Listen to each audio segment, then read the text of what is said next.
Good morning, everybody. Can we please rise for the Executive Mayor?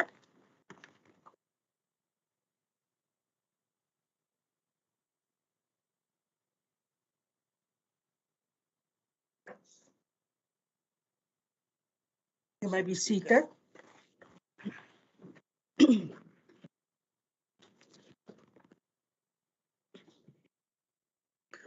Very good morning to all present at our monthly council meeting for February.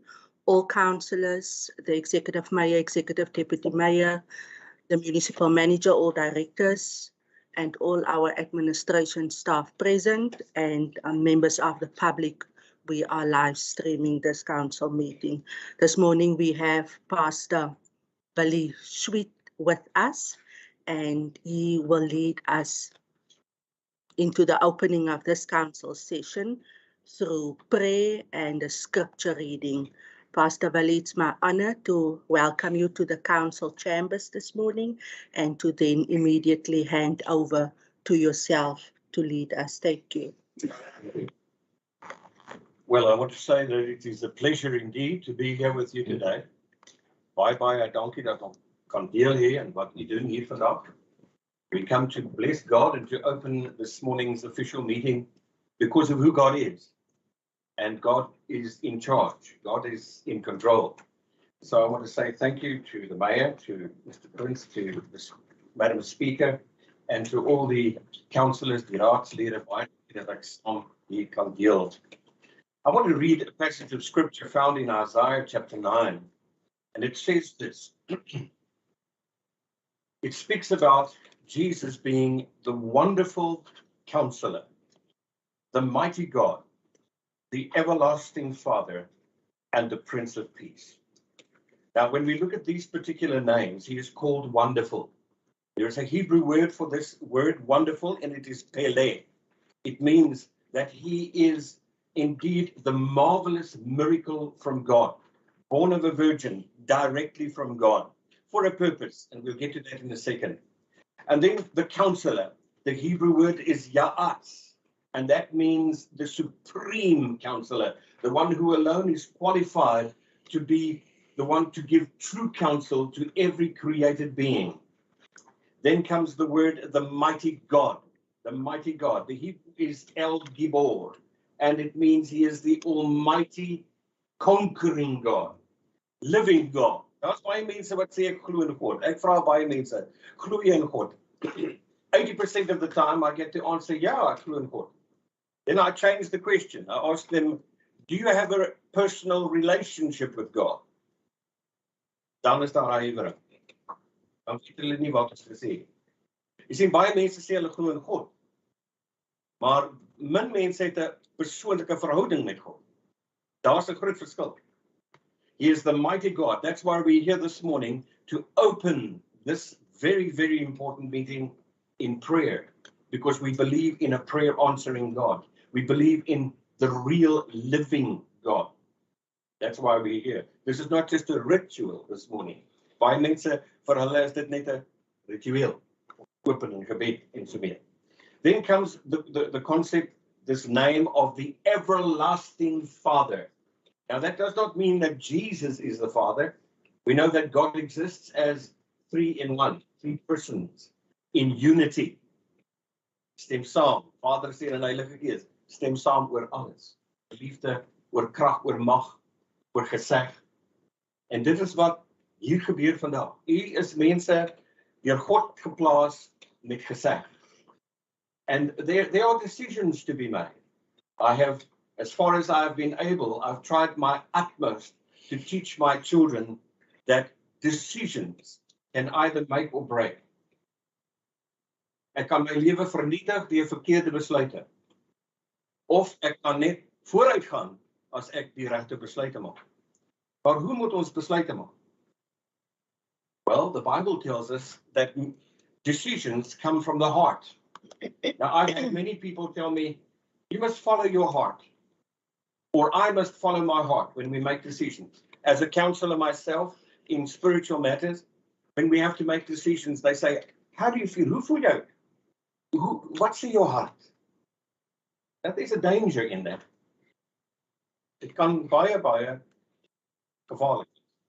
Because the Bible tells me in the word of God in Isaiah and Jeremiah, it says in chapter 17 of Jeremiah, it says the heart of man, die hart van die mens, is uiters boos.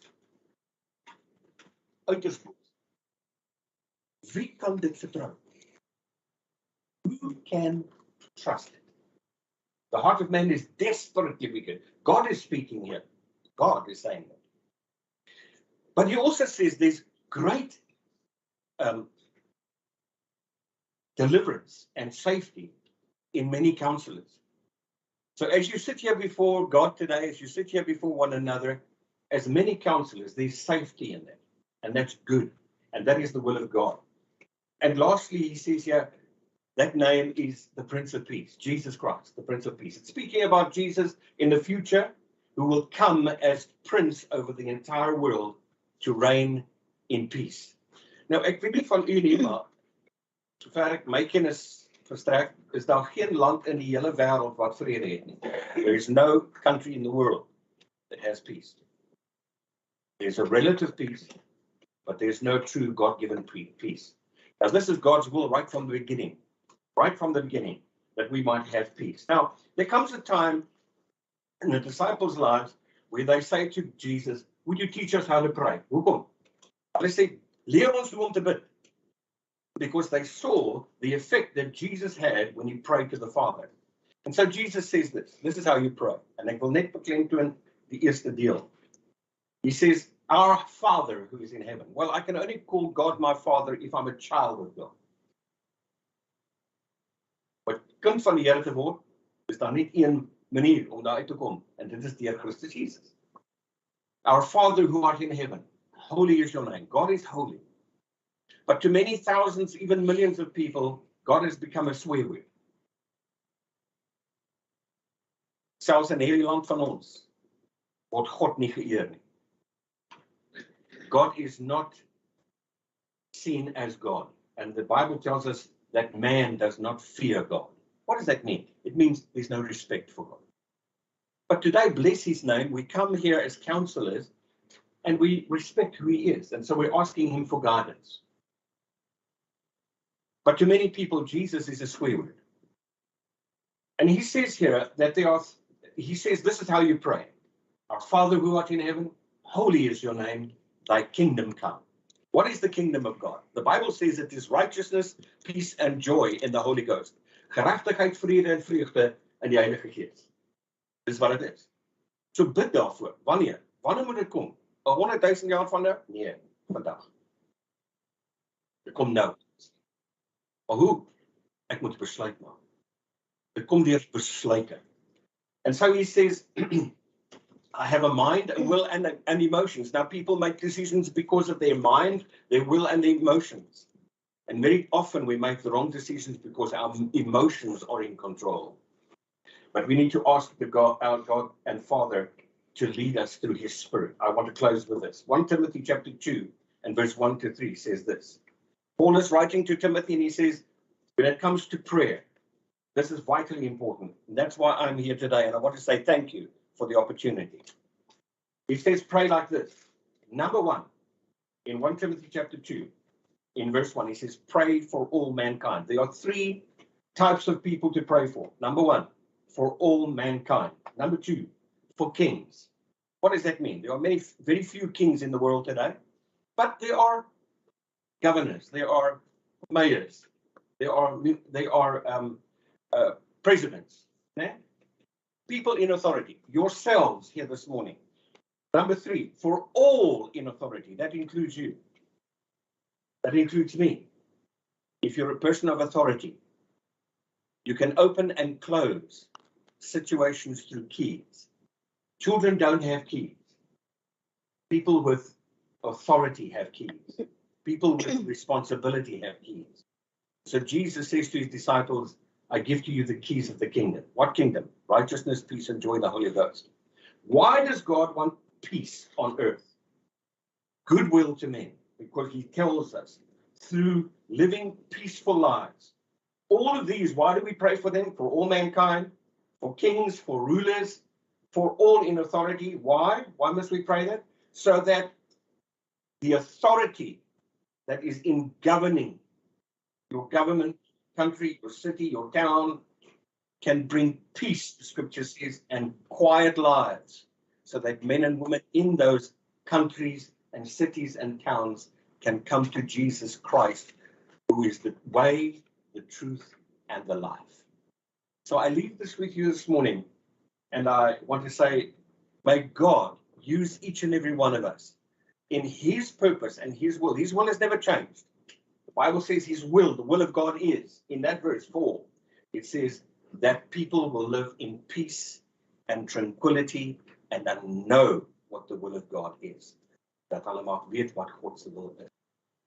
And so we ask God this morning to lead us and guide us in according to his will. I'm going to pray a prayer right now. Father, we bless you and thank you for your goodness, your mercy, and your grace. And Father, we come before you, the great counselor, the mighty God, the everlasting Father. We come to the Prince of Peace. Here en ons sê baie dankie vir wie u is, die lewendige God, die God wat gebede hoor. En Here, hier sit mense vanoggend met verantwoordelikhede, wat besluite moet maak aangaande baie mense. Hierdie besluite raak almal. Nie net onsself nie, maar almal. Die hele omstrek. I want to pray, oh God, that you would give counsel wisdom. You would give them guidance through understanding, and through understanding what your will is for peace, for safety, for tranquility, so that people in our country, in our towns, in our cities might come to know Jesus Christ, who is the answer, who is the way, the truth, and the life. I ask your blessing over the mayor, over every single person in this place here today, all who are involved in guidance and authority as far as government is concerned, as far as municipality is concerned. May your name be glorified in this place. We commit Mossel Bay to you, Lord, and we declare that Mossel Bay belongs to God.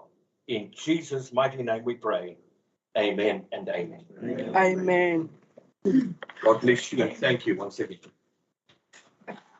Pastor Willie, on behalf of the council, I would like to extend my gratitude for the word shared this morning with all of us and also the members of public who could hear. Thank you for blessing us. Please continue to pray for us as the leaders of the town, the residents of Mossel Bay. And thank you for reminding us this morning that we're nothing without God. True. Absolutely. May you have a blessed day. You're welcome to join us and take a seat in the gallery. The Deputy Mayor will take up his seat where you're currently sitting. But if you have other duties, and I'm well aware that pastors has got very busy schedules, we will happily excuse you to enjoy your day. Thank you. And thank you once again for the opportunity. Unfortunately, I must be honored. You're more than welcome. Thank you, Pastor Willie. Bless you. God bless you. Thank you. God bless you all. Thank you, Pastor.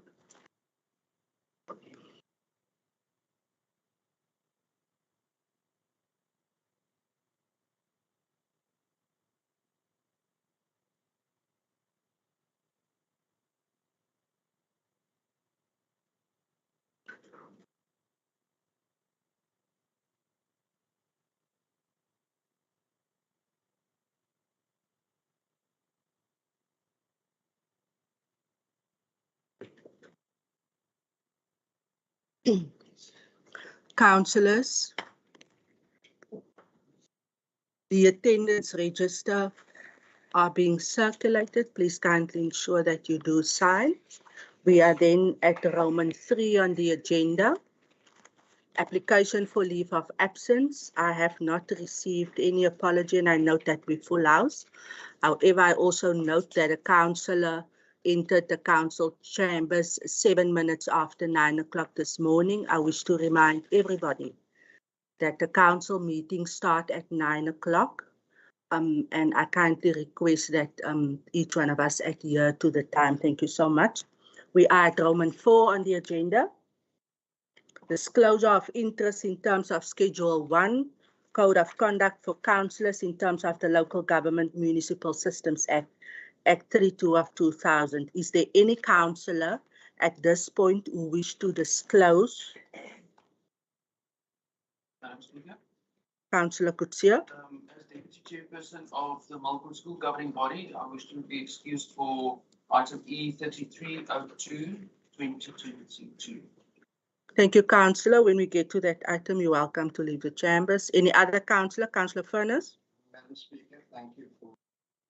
I would like to be excused on the Park item. My late father's house is still. Noted. Thank you. Any other? Councillor Van Dijk? Madam Speaker, I'm not sure if we should excuse ourselves under item E14. It's a discussion on full-time work. Yes, you should, all the councillors in that item. So please just indicate. It will be yourself and all the other councillors listed there. Okay, good. Thank you so much. It's noted for minute purposes. Then we are at Roman 5 on the agenda. Colleagues, can we just get your attention? Thank you. Disclosure of benefits in terms of Schedule 2, Section 5, Code of Conduct for Officials. Municipal Manager, is there any indication of any official at this stage who should declare? None speaker. Thank you. Thank you so much. We then at Roman 6 on the agenda. Confirmation and signing of previous council minutes. The minutes of the special council meeting held on Thursday, 18 November 2021. Folio numbers 2094 to 2105. Can I get a proposer to note? Thank you, Madam Speaker. I propose. Thank you, Councillor Delamain. A seconder? I will second that, Madam Speaker. Thank you so much.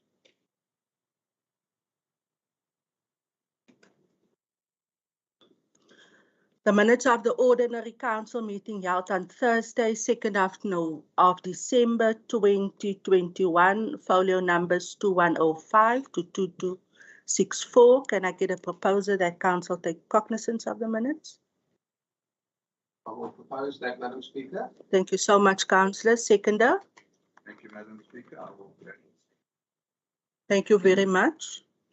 We then at the minutes for the special council meeting held on Thursday, 27 January 2022, folio numbers 2264 to 84. Can I get a proposer for cognizance in this regard? Thank you, Madam Speaker. I propose. Thank you very much. Is there a seconder? I will gladly second, Madam Speaker. Thank you very much. We note that, Councillor Van Dijk. We are then at Roman 7 on the agenda, cognizance, executive mayor and deputy executive mayor resolutions in terms of delegated authority as provided for in section 591A of the Act on Local Government Municipal Systems Act. Items FC 102-2022 to FC 902-2022, items G102 of 2022 to G502 of 2022, items CS1 of 2022 to CS4 to 2022, items PE1 of 02-2022 to PE17 of 02-2022, items T102 of 2022 to T6 02-2022, items CG102 2022 to item CG4 to 2022, item E8 02 2022. Then we've got the UBs 24 of 11 2021 to UB 27 of 12 2021, and items UB 101 2022 to UB 702 2022. Can I get a proposal that council take cognizance? Madam Speaker, I will gladly propose. Thank you very much, Councillor. Is there a seconder? Thank you, Madam Speaker. Thank you very much, Councillor. Colleagues, we then at Roman 8 on the agenda, cognizance municipal manager resolutions in terms of delegated authority as per Council Resolution E127 of 11/2008 as provided for in section 591 of the Act on Local Government Municipal Systems. It's item GM 7711 of 2021 to GM 9012 2021, GM 102 of 2022, GM 902 2022. Can I get a proposal in this regard for cognizance? Madam Speaker, I propose. Thank you very much, Councillor. Is there a seconder? Yes, Madam Speaker, I will second the motion.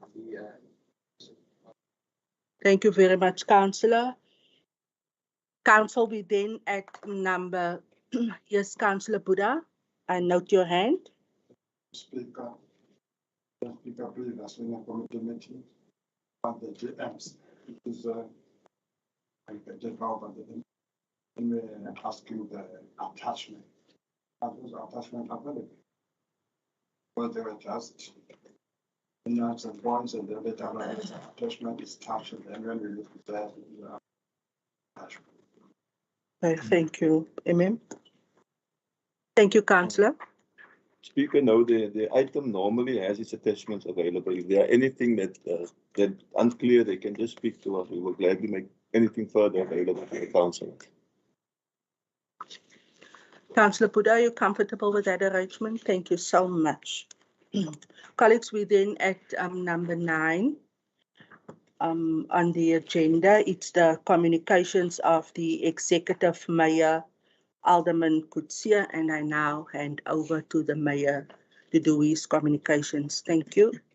Thank you, Madam Speaker. Good morning, colleagues. It's been 100 days ago that the members of this council were sworn in during an illustrious event. We took the oath of office, and it is only proper to reflect on our achievements thus far. And this is, like Pastor Willie explained, how we use the keys that were given to us over the past 100 days. And please, with your indulgence, I'll go through it as quickly as possible. The first 100 days report is an informal marker of how the new council achieves the goals they have set in the Mayor's growth strategy. Mossel Bay is the first municipality in the country to formalize its council after the 21 local government election, and thanks to political stability over the past few terms, was able to start working at our goals almost immediately. I want to thank the representatives of all the participating political parties for their positive contribution to political stability. This council will have to function as a unit to serve our diverse community. Madam Speaker, then I'm just quickly going to focus briefly on the different directorates, what's been done over the past 100 years. 100 days. 100 days. I'm going to need quite a while for the 100-year plan. But let's deal only with the dates. So community safety, the rising crime in our country has a detrimental effect on economical development and investment. Mossel Bay Municipality has embarked on a community safety initiative intended to restore law and order in our community. A joint operations center is being finished, and I've also seen that the invite went out, and I think it's tomorrow afternoon that we will welcome all there, that we can move through the center, that we see how far we are with everything there. So the three functions that will be delivered there is manage incidents, to improve service delivery, and the management of information. An existing building was repurposed and will soon be fully operational. Then increased visibility of law enforcement through equipping personnel and the marking of law enforcement officers.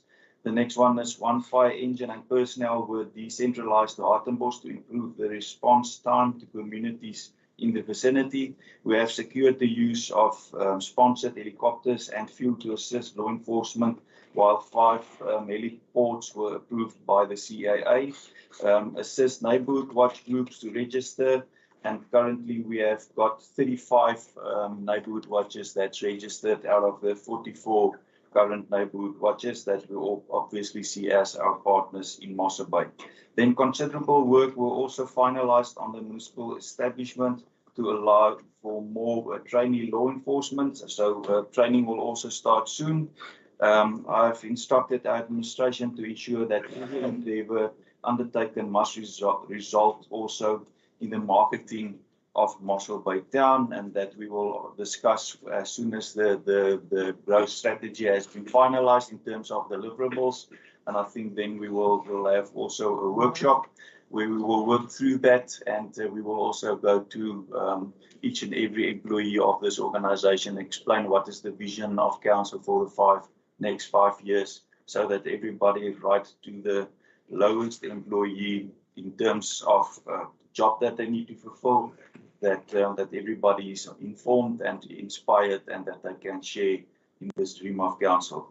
It is heartening to note that Mossel Bay is regarded as the preferred destination for semigration, resulting in more professionals relocating here and contributing to the municipal fiscus. Likewise, initiatives of the previous terms are now coming to fruition. The national government has recently granted permission for the Pinnacle Point Caves to be declared a World Heritage Site. Mossel Bay's Pinnacle Point, which has revealed some of the earliest evidence of modern human behavior, has been declared Provincial Heritage Site in 2030. Now, obviously, this now will go to, what's the organization's name? UNESCO. And then hopefully, obviously, we are competing with other countries to receive World Heritage status. But the first hurdle was also national government to buy into this application, and now we open obviously at UNESCO that the decision's been taken there, and hopefully we will have the Pinnacle Point Caves be declared a World Heritage Site, because obviously that will have a tremendous knock-on effect in terms of our economy, the benefit to our economy and tourism and so forth. If we could quickly look at planning and economic development, Mossel Bay Tourism supported the municipality and succeeded with the marketing campaign throughout COVID-19. And we all are very aware of the successes of the Great Escape to Mossel Bay campaign. We've reached millions of people through media and so forth, television and different kinds of media. The local hospitality trade has benefited from their loyal support and the spin-offs and the value of that to the rest of the garden route. We also visited some of these events throughout December, and some of my colleagues I've seen there as well, where we had the Summer Touch Festival that's also been sponsored by Mossel Bay Tourism, and obviously we were marketed, Mossel Bay Municipality were marketed at various beaches. Then in terms of the preparations for the Ironman 70.3 in November, that's in full swing, and at this stage we can announce that 1,500 athletes already entered. Mossel Bay, I'm also very glad to announce, is hosting the South African National Kickboxing Championships in May. And if all goes according to plan, we hope also to welcome back the Mars Jazz Festival over the weekend of 17 March. Then in terms of Mars Industria, the motorsport industrial development, this unique development initiative of the municipality is progressing well, and you also be aware that it's in our council items today, and it's progressing well with the planning and development stages. The scoping report for the environmental impact assessment is in progress of being finalized and will soon be submitted. The intention is to develop motorsport facilities for the various motorsport codes, as well as adjacent land uses such as workshops. It also entails development of additional industrial sites that the council will make available on the market to attract more industries to Mossel Bay.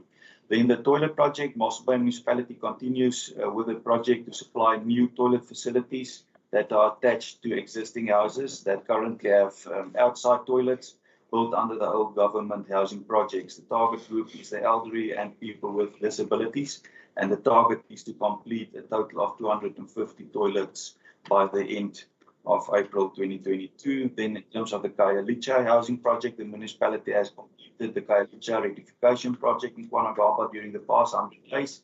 160 houses were improved through government subsidies, and this improves the lives of the families currently living in those houses. Then we also will embark on Mossel by MAD campaign from the Mayor's office, and obviously we're going to ask the whole organization to buy into this campaign, and MAD stands for Make a Difference.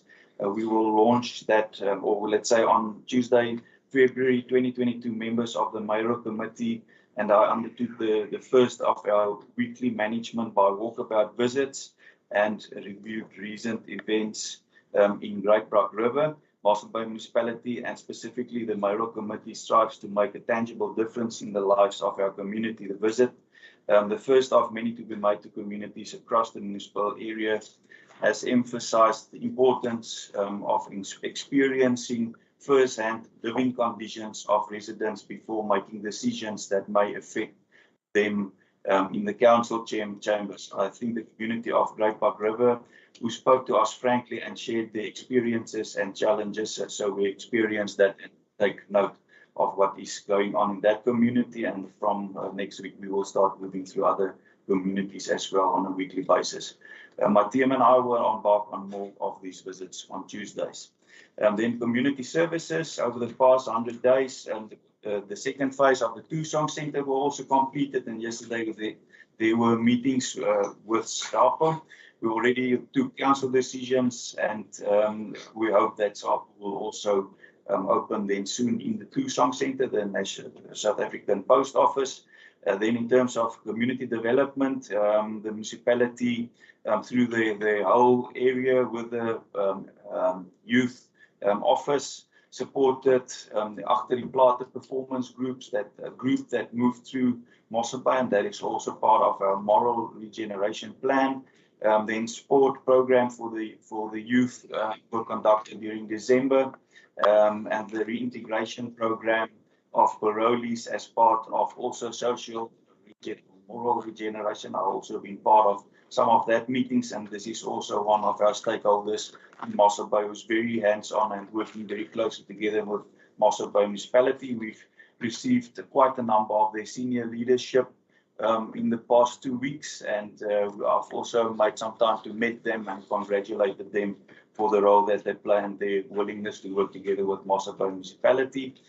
In terms of waste management and pollution control, weekly refuge removal across the whole municipal area took place also on Christmas Day, and obviously I must also thank the staff in that department for their diligence and hard work. And then the opening of the buyback center in Kwanagaba transfer station that opened in December 2021, where recyclable items can be exchanged for cash, and then open day for household hazardous waste in Mossel Bay also took place over December the 8th and the 9th in Mossel Bay and in Groot Brock. Then Parks and Recreation Municipality lauded for the cleaner streets and surroundings. Even during the packed summer holidays, we received a lot of not complaints, compliments in that regard. That the cleanest beaches, especially over New Year's Day, when cleanups was done before 6 a.m. already. And thank you all also very much to our staff in that department, in that directorate. And then the upgrading of the Great Brock River open air market area that took place, and then the soccer field in Bolvedans we've seen in this week that they're also almost complete. Then in terms of corporate services, I think we're very aware of what's happening there. The directorate managed recruitment of various critical posts, including the municipal manager post. Then the Mossel Bay Municipality launched a new website on 4 February. Please go and have a look.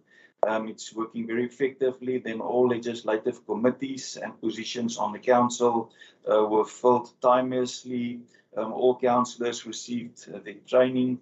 Councillors received all their tools of trade, and then also we were the first council also to establish all our ward committees, and I think the last ward committee session will be tonight. Then we also had a very successful strategic session on the 11th and 12th of February, where the growth strategy were unpacked, and at this stage that was obviously a discussion. And at this stage, management came back to us, to the Mayoral Committee, and they're busy working on that strategy. There was proposals, and from the management side, they will go and have a look what can be done, what cannot be done, when will it be done. So we're working on a dashboard, and like I've mentioned, I think it's important that that whole process be communicated to the full council in a workshop style session, I think. As soon as management also concluded their inputs.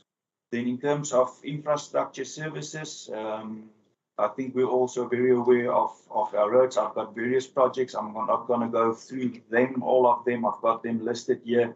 If anybody want to have a look at it, I can just mention that all the loops, the intersection loops has been replaced as well. That was to the cost of 6.6 million. That was concluded on the 19th of January, and various other resealing projects. I'm not going to mention all of them.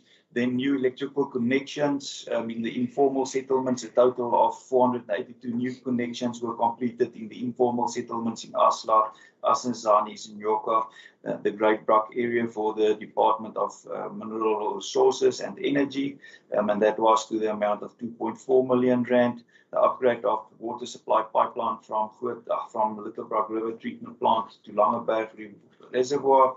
That is also completed. This project involves systematic replacement of the existing 400 millimeter pipeline that will deliver water for the next 30 years.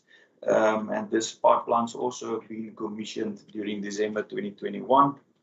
Then in terms of finance, ward councillors alluded to the difficulties faced by residents in need of the indigent subsidy. So at this stage, I can just mention that the finance department's working on a hybrid type system that we will obviously only be able to implement with the start of the new financial year. But we at the background working on that, and we've seen tenants are not able to trace homeowners to get permission, and so on. So there's various issues there. We've also stopped at Debt Pact on Tuesday, had discussions with them and so on.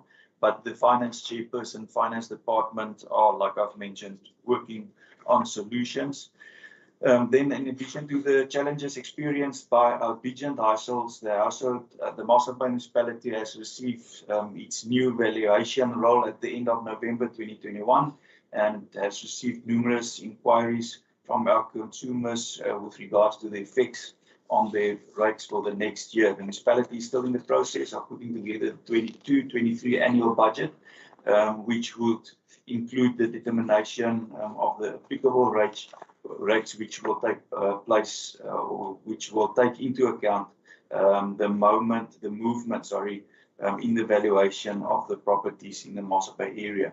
So yeah, a lot of the people out there think that if your property value goes up, the amount that you will have to pay goes up accordingly, and that is not obviously the case. So that is just part of a formula. So that doesn't correlate directly with each other. Madam Speaker, thank you very much. I think that's it from my side. And I want to thank the municipal manager and all our directors and each and every staff member in this organization. We've met with the unions early this morning. They've asked for a meeting, and I told them from our side we were intending to also reach out to them, but they've shown, as always, great leadership, and they've asked to meet us, and they congratulated the council on their appointment and the municipal manager. And from their side, they're willing to work hard for this organization. Obviously, they've just asked respect, and that we do consider some of their complaints and requests. And what I told them is that just like a father loves his children and cannot give them anything, the intention will be to give them the best we can. But yes, we cannot give them everything they ask. But I think there's great respect from both sides, from the employer side. And I also want to ask all LLF members, I'm not part of that committee, but it's important that we treat the members of this organization as our equals. If we do not have them on our side, they're the people that do the job out there, or the jobs out there. So it's very important that we also give them the necessary respect. And whenever they come with requests that we do consider that request, like I've mentioned to them, and they understand it, we cannot say yes to everything. But yeah, whenever there's requests, we must see how we can make our workforce as comfortable as possible so that they can work as hard as possible and share, work with passion and share the vision for this town. Thank you, Speaker. Thank you very much, Honorable Executive Mayor. The communication shared by the Mayor is not open for discussion. However, I want to ask Council to join me in applauding the Mayor because it's our 100 days that we as a collective achieved. So Mayor, well done and thanks for sharing that. And I'm sure that that communication will also go out to the public via our media platforms. Council, if you will join me, hand of applause. Thank you very much. We are then at the communications of the speaker, and at this point I would like to congratulate all the councillors who has celebrated their birthdays. Councillor De Bula on the 7th of February, Councillor Kannemeyer on the 13th of February, Councillor Mbumbu on the 22nd of February. Councillors, on behalf of Council, many, many blessings to all three of you. I trust that you had a special birthday.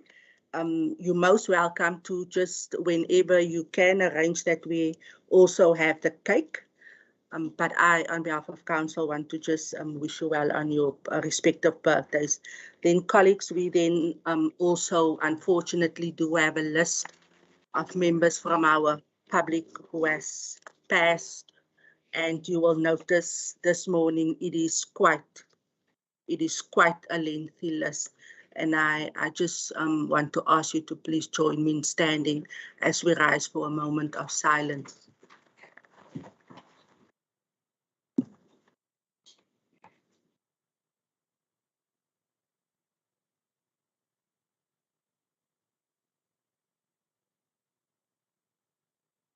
Thank you so much.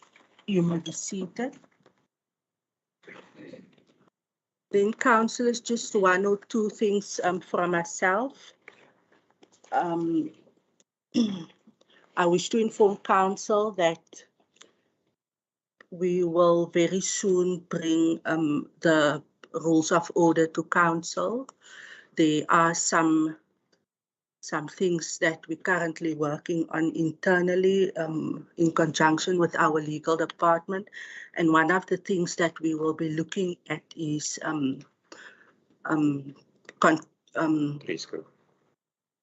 te vervat binne ons order reels to ensure that we include a council dress code in the rules of order. I don't want to elaborate on that now. I just wish to inform you. And then, Tasha, if I put my laptop on mute now, then the public won't hear. Okay.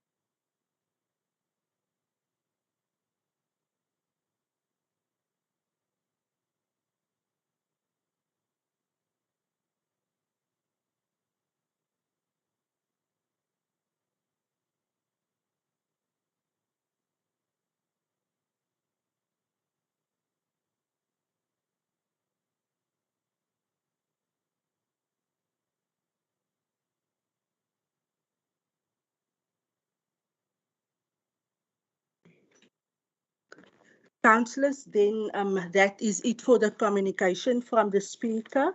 We are then at our agenda, point 10, written questions received. Yes, Councillor Baron, I note your hand. You may proceed. Just from my side, Speaker, thank you. The arrangement is still standing.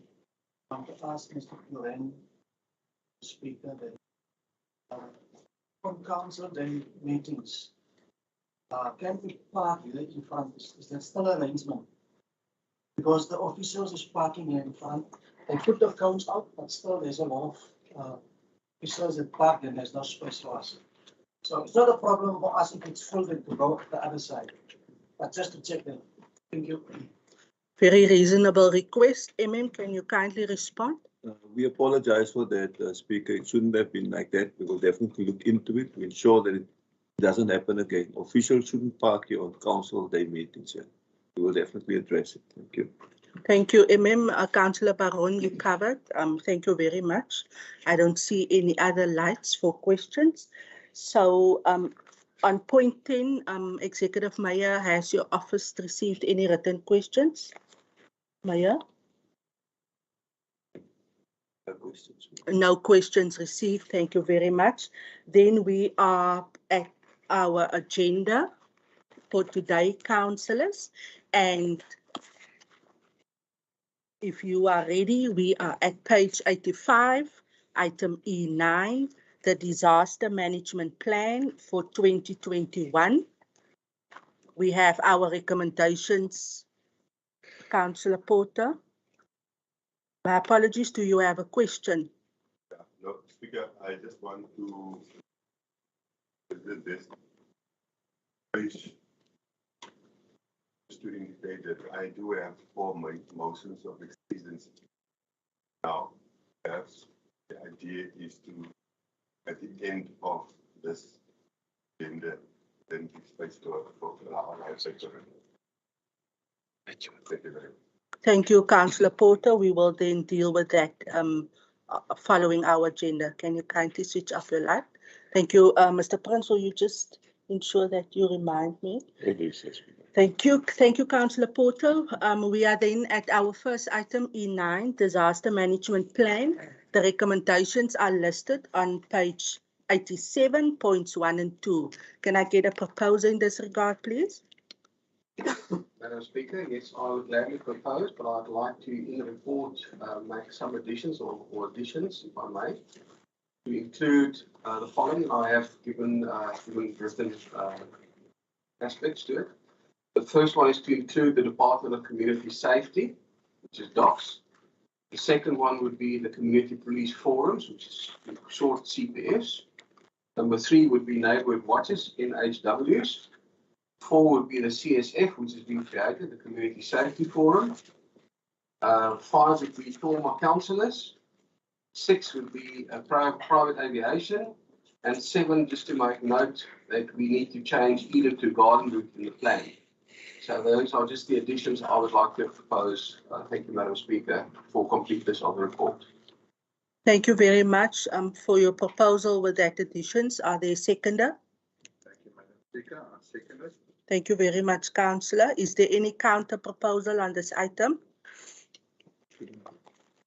Councillor Buddha, you may proceed with your question. Madam Chair, it's not a counter proposal. I agree with the second secretary of the Disaster Management Act of 57,000 is stipulated that this plan should be reviewed. We agree on annual basis. That's I want to make sure when we go through to this document, we only find that they are written informal resident. I want us to make sure whether when you search informal resident, I was talking about the plus minus 28 informal checks, the greater Mossel, where you usually show strong with the blue, the roofs, where you usually see the shaker band, and then people's life pass on and so on. We want us to make sure whether they are accompanied here, they are involved here, because I started to the president. Thank you very much, So, Councillor Buddha, you got the gist of his question. Can you respond? Thanks, Chair. Speaker, the Disaster Management Act is for exactly what it says when we have disasters. You get disasters. A disaster is basically when an incident so large happens that you need external assistance. We get other incidences where we get 6 or 7 shacks burning. We don't see that as a disaster. We see it as an incident, and obviously the municipality will go in and render assistance that's needed at that specific time, Councillor Buddha. Emergency assistance. We even go so far that in some instances the Department of Housing gives a starter kit again to people who were affected. Yeah. So I'm comfortable, Chairperson, that we do assist in incidents that happen where people, even flooding also, there's not a disaster. We go in and we assist the people as far as we can. Yeah. So we're comfortable that the plan makes provision for any type of disaster that might happen, Chairperson, and other incidences we handle as it comes. Yeah. Thank you. Thank you very much for that clarity. Councillor Buddha, are you comfortable with the MM's response? All good, thank you. No other questions of clarity on the item? If there's no counter proposal, then the item carries. Thank you, councillors. We are at item E10, page 137, Honours Bylaw Commendation Certificate, Warrant Officer Pierre Botha. Can I get a proposal in this regard, please? Madam Speaker, you do have a proposer. I would just like to add to the item an incident that came to our notice a couple of days ago with regards to another courageous act which needs the same recognition. So for that matter, we would like to include in the item a little bit more, if I may include in the heading, to read also, and lifeguards at the Hartenbos Beach during 24 December 2021. Lifeguards were involved in an incident, and I'll briefly read it to the House in terms of what actually transpired, and I think that also needs acknowledgement. During 24 December 2021, a boat capsized close to the Hartenbos Beach, and the lifeguards at the Hartenbos Beach swam out to assist and bring people to safety from a capsized boat. This incident is worth mentioning, and it is proposed that the lifeguards be awarded Council's Commendation Certificate as they are worthy of the honour, as with Pierre. Then on the recommendation, we'd like to add paragraph 2, 3, and 4 as to the existing item, that the Commendation Certificate is awarded to the lifeguards responsible for the assistance of the capsized boat at Hartenbos Beach during 24 December 2021, that the Councillor Support Office determine the names of the lifeguards and that they'll be invited to the next council meeting. And then lastly, Madam Speaker, that the Commendation Certificate be awarded at the next council meeting to be convened in March 2022. So 2 incidents and 2 separate groups. Just the addition. Thank you, if I may. Thank you for your indulgence, Madam Speaker. Thank you for the proposal with the additions. Is there a seconder for that proposal? ACDP would like to second. And at the same time, also just express our thanks. We really do have heroes amongst us. And the word says that there's no greater love than a man who lays down his life for another. And these men have done that. They indeed did. Thank you so much. So thank you for for seconding the proposal. Then is there any counter proposal or questions of clarity? Yes, Councillor Kamfer. Madam Speaker, goeiemôre. Is jammer te laat is. Ek wil net weet as iemand nou in die toekoms sou 'n goeie daad doen, gaan daar sekere kriteria wees op grond van hoe die persoon dan gereward gaan word. Want soos die toekoms aangaan, was al baie mense wat gedoen het, dan gaan seker baie mense kom nog, maar is daar spesifieke criteria dat daar nie nog gekom word. Ek kom nou môre sê ek kom ek maak nou my voorbeeld. Ek het die bo by die brandweer het ek voorbeeld verby gery waar munisipale beheer in 'n geval was deur iemand wat in die bos weggekruip. Dus ek nou kom nou en dan wil ek sê dat as gevolg van die daad moet ek nou gereward word vir dit. So ek wil net weet of daar so 'n ding in plek is dat ons net kan uitdies op die einde van die dag en sê maar enige wat so ietsie doen nou kan nou 'n reward kry. Dit moet 'n uitstaande geval wees van speaker. Baie dankie, Raadslid Kamfer. The municipal manager will respond. Yeah. Thanks, Council. It's a very important question, and I'll ask legal to augment what I'm saying. Firstly, it's not a reward that we're giving; it's recognition for people who did meritorious things in our community. And in my view, Speaker, if we can give 1,000 of our residents these meritorious awards, it will be good for our town. Because we're living in a society where people don't do good anymore. And as Councillor Gous just mentioned, the Bible teaches us what does it mean to do good. So we've got a policy, a speaker, maybe Mr. Prince Yes. can just augment as to what we say. We're not just going to give for every Tom, Dick, and Harry. Yes. There are rules and there are guidelines as to when we're going to give it. Thank you, It seems as if it's covered. Now covered. Okay, thank you, Councillor. So we do have a bylaw that this council approved, and we will, according to that criteria, award. Thank you, colleagues. It's then unanimous, and we share the sentiment that we indeed have many heroes in our community. Colleagues, we are then at item 11, page 138, the progress report on the establishment of a metropolitan municipality, recommendation listed on page 139. Can I get a proposal in this regard, please? Executive Mayor. Madam Speaker, I would like to propose, but I just want to, for the recommendations, I'm going to read them in. So I propose with the following recommendations. One, that no further investigation be made with regards to the establishment of a metropolitan municipality, as it is deemed not to be a viable option at this stage, and that the George municipality be informed accordingly.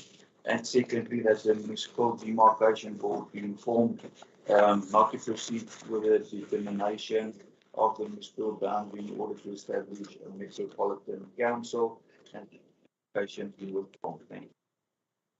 Thank you very much, Executive Mayor. Is there a seconder? Thank you, all the lady writers. Is there any counter proposal or question of clarity on the item? Councillor Gous, you may proceed. I'd like to say I welcome the recommendations. As you know, the ACDP has not been on this item for reasons that we have stated in the council. So welcome the recommendations. Absolutely. Thank you, Councillor Gous. Councillor Kamper. Madam Speaker, ek neem kennis van die burgemeester se versoek. My vraag is net of 'n motivering. Wat is die rede hoekom die burgemeester ons ken mos nie nadeel nie voordele van hoekom. Ek se vraag wil weet op grond van hoekom en waarom, want ek sien dit mos so uit my oogpunt uit 'n speaker sien ek dit mos nou as 'n groter prentjie. Miskien die burgemeester in die raad sien dit miskien in 'n ding van gaan dit dieselfde wees. Mossel is van die beste munisipaliteite, hier word ons saamgevoeg. Gaan dit weer dieselfde wees of ek sou graag wil weet wat is die motivering van die burgemeester, hoekom hy sê dat ons nie verder meer moet deelneem aan die gesprekke of van die boundaries en van die metro. Thank you. No, thank you, Councillor Kamper. Executive Mayor, do you wish to respond? Can I?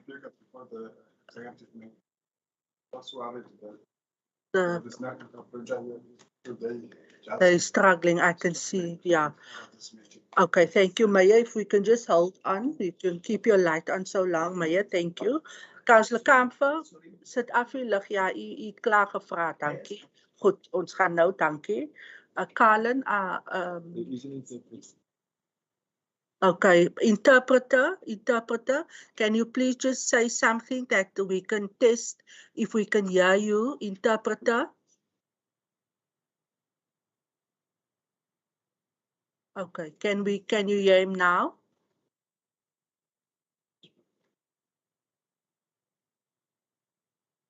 Can you hear Councillor Mkontu? Chief Whip, can you hear? Interpreter, can you say something?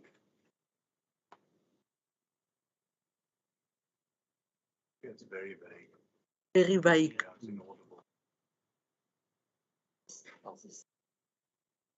Okay, we're just gonna pause for 1 minute. Director Jantjies, can we get that sorted out? Or I can proceed in English? I would ask you to proceed further in English up until the Okay, and our staff are attending to that. Thank you, councillors. With that arrangement, are you comfortable that we proceed in English while they sort out the technical issue for the interpreter? Is it okay with you? Thank you so much. Councillor Kontu, do you have also a question of clarity on the item of the Metropolitan for the mayor? No, it's not. Okay. It's the issue of that to hear what the other consider. So there's no interpretation. Then if you Okay, I'm going to translate. I'll translate. Thank you so much. You can speak English. Councillor Kamfer, just until we sort out the technicalities, can I just request that we just, when we speak, that we just try and speak English? Is that okay? Thank you so much. So Councillor Kontu, Councillor Kamfer is requesting the mayor to give clarity as to why the mayor has made the proposal with regards to the report serving in front of us in terms of the withdrawal with regards to the investigation pertaining to the possibility of the Metropolitan Municipality to be established. So Councillor Kamfer is asking the mayor if he can just very briefly explain why he has made amendments to the recommendation. And the mayor will now respond accordingly. Executive Mayor. Speaker, thank you very much. Yeah, I've mentioned that we don't see it as a viable option. And I think Councillor Kamfer already answered in a way by what he said in a way already. He answered himself. I think he did touch definitely on something very important. Mossel Bay has got a specific sense of place in terms of tourism and support, in terms of political stability, in terms of financial stability and sustainability. So there's various reasons, but definitely also the one you've mentioned, that's why we don't think that it's a viable option. Thank you, Mr. Speaker. Thank you, Executive Mayor. Councillor Kamfer, are you covered? It's then unanimous that we are not going into the option of becoming a metropolitan. Thank you, councillors. We are then at item E12 on page 143, the Vincent Park Special Rating Area, appointment of representatives. And the recommendation is on page 144, and Councillor Furness, who indicated that he's got an interest here, is now leaving the council chambers. We have point 1 and 2 listed as the recommendations. Can I get a proposal in this regard, please? Madam Speaker, I would like to propose, then I would do just with the recommendation that Councillor Kutsia be appointed as a representative, and then also the Sekundi be Councillor Botha. We actually already took that decision in terms of other committees for representation on the special rating areas, so it just makes sense. We've already, as council, taken that decision. Then there's just one small correction. The date needs to read 15 December 2021, not 2022. So I propose that we accept, and let's just do that one correction and the addition of Councillor Botha's name. Thank you. Thank you, Executive Mayor. We have then the correction and the amendment. Is there a seconder for the proposal? Thank you, Speaker. I would like to second the proposal with the amendments as carried in by the Executive Mayor. Thank you. Thank you very much, Executive Deputy Mayor. Is there any counter proposal? Councillor Buddha, you may proceed. Thank you, Madam Speaker. Thank you for the correction. I was wondering, I missed 15 December 2022 when this item. Nevertheless, I want us to make sure that the Central special rate, but it is have to do with the C2C number of things supposed to be done with the council. What is the involvement of the council in this part? Thank you very much. Question of clarity, Municipal Manager. I think Mr. Prince. Mr. Prince, can you kindly respond? Thank you, Speaker. Just in brief, A special rating area is established in terms of the special rating, the Rights Act, and and specifically with regard to Section 22. And in terms of the Act, the municipality play a vital role in coordinating the establishment and the oversight role thereof. Thanks, Speaker. Thank you, Mr. Prince. Councillor Buddha, you covered. If there are no counter proposals, then the item carries. Thank you so much. We are then at item E13, Joint Operations Center, the appointment of director. The recommendation are listed on page 145. Can I get a proposal in this regard, please? Madam Speaker, I want item E13 with an amendment. The amendment is that I propose that Council Leon can take one of the directors. Thank you. Thank you very much, Councillor Bavuma. Do we have a seconder for Councillor Bavuma's proposal? Second, Madam Speaker. Thank you very much, Executive Mayor. Is there any counter proposal or question of clarity? There's none. The item carries unanimously. Thank you so much, councillors. We are then at item E14, and I welcome Mr. Kutsia, who's assisting us now with the technical. He's now the Superman coming in here. And we are at the item of full-time councillors, consent for other paid work, and the councillors with reference to this item are now leaving the council chambers. Thank you so much. We have the recommendations. I think you should just read the names in Speaker. Read the names. We are leaving. Okay, thank you. It is the Executive Mayor, Councillor Delamain, Councillor Furness, and Councillor Van Dijk, who has now left the council chambers. And we are at page 147 with the recommendations listed from 1 to 4. Can I get a proposal in this regard, please? Madam Speaker, I'll propose. Thank you, Council Whip. Do you have a seconder for your proposal? Madam Speaker, I second. Thank you, Councillor Barker. Is there any counter proposal on this item? Questions of clarity? Councillor Kamfer, put on your light. It's not working. Okay.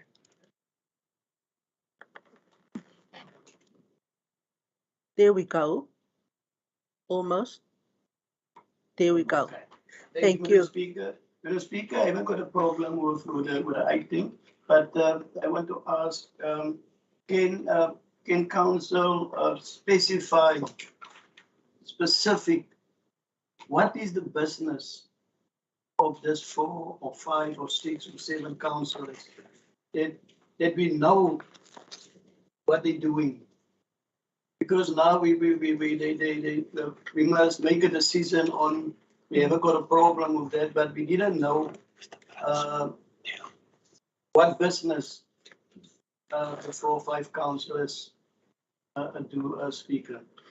Thank you very much, Councillor Kamfer. Speaker, can I make it more simple, maybe? If they didn't do it now, it'd be our next meeting, council meeting. Because it's difficult now to nobody knows what is really, but at a later stage that we can, the next council meeting. It's better, yeah. Thank you, Mr. Prince. Can we deal with that? Yes. Yes, Madam Speaker. In fact, I think that's the right way to go now, and let them make the business known, and then that you can be informed at the next meeting. Yeah, thank you very much. I think that's also very fair and the right procedure. So we will then at the next council meeting then bring it back in terms of your request, Councillor Kamfer. Councillor Porter, do you have a question of clarity? Thank you, Speaker. I just wanted to have actually a follow-up on Councillor Kamfer. Prior to legal their remark. However, the request of what business. If you look at the wording of this item, it says full-time councillors consent for other work, not necessarily business. But I also want to include or put emphasis other than the business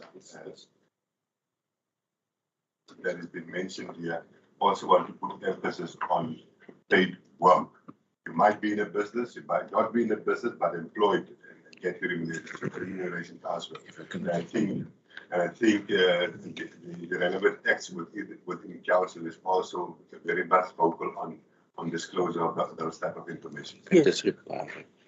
Thank you very much, Councillor Porter. Mr. Prince? Thank you, Speaker. That's 100% correct. That is what the Act says, and that's how the Act reads. It says other paid work, so you're 100% correct. Thank you, Councillor Porter. We then have consensus, Council. This item carries, and we will then at the next council meeting, in terms of the request, just inform council with the specifications. Thank you very much, colleagues. The MM wants to say something quickly regarding the sound issue. Can we get the councillors back? Thank you. Speaker, no. Superman just said that it seems as if there's a huge fault with the system, so we don't think we're going to get it right now. We must indulge Speaker to speak English then for all the councillors' sake and so on. Yeah, thank you. Thank you very much, Municipal Manager.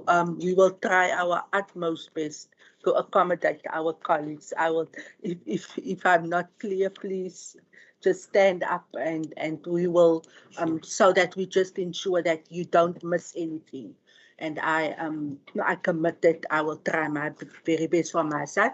And I please request council members that we just assist our colleagues, speak clear, kindly speak English. Welcome back to our colleagues. That item carried unanimously. We are then at item E15, page 147, Code of Conduct for Councillors Committee, composition of committee. We have our recommendation on page 148.1 and 2. Can I get a proposal, please? Council Whip. Thank you, Madam Speaker. I'd like to propose this item. And also for the ANC, as discussed with all the parties previously, for them to indicate which councillor they recommend. Thank you. So, Councillor Botha, you're proposing for approval and that the 6th member will be a member from the ANC and that the ANC through their whip will indicate the councillor, or if you have that name now, you can also, but can I just get a seconder for that proposal of Councillor Botha? Thank you very much, Councillor Barker. Councillor Buddha? Madam Speaker, the rep which you want to present the code of conduct is to this. If maybe I may, I don't know, I see the second in that side. The second, can I put the second also? Yeah, that the second is condos one is on. Yeah. The 6th man is Chulele Machesin, colleague behind me, and then the second is going to be condos one. Thank you, Madam Speaker. Thank you, Councillor Buddha. Councillor Botha, with your proposal, are you comfortable with the indication? Okay, thank you very much. Seconder. The seconder, is the seconder comfortable with that additions? Thank you very much, Councillor. Is there a counter proposal or question of clarity? Councillor Gous, I see your light. You may proceed.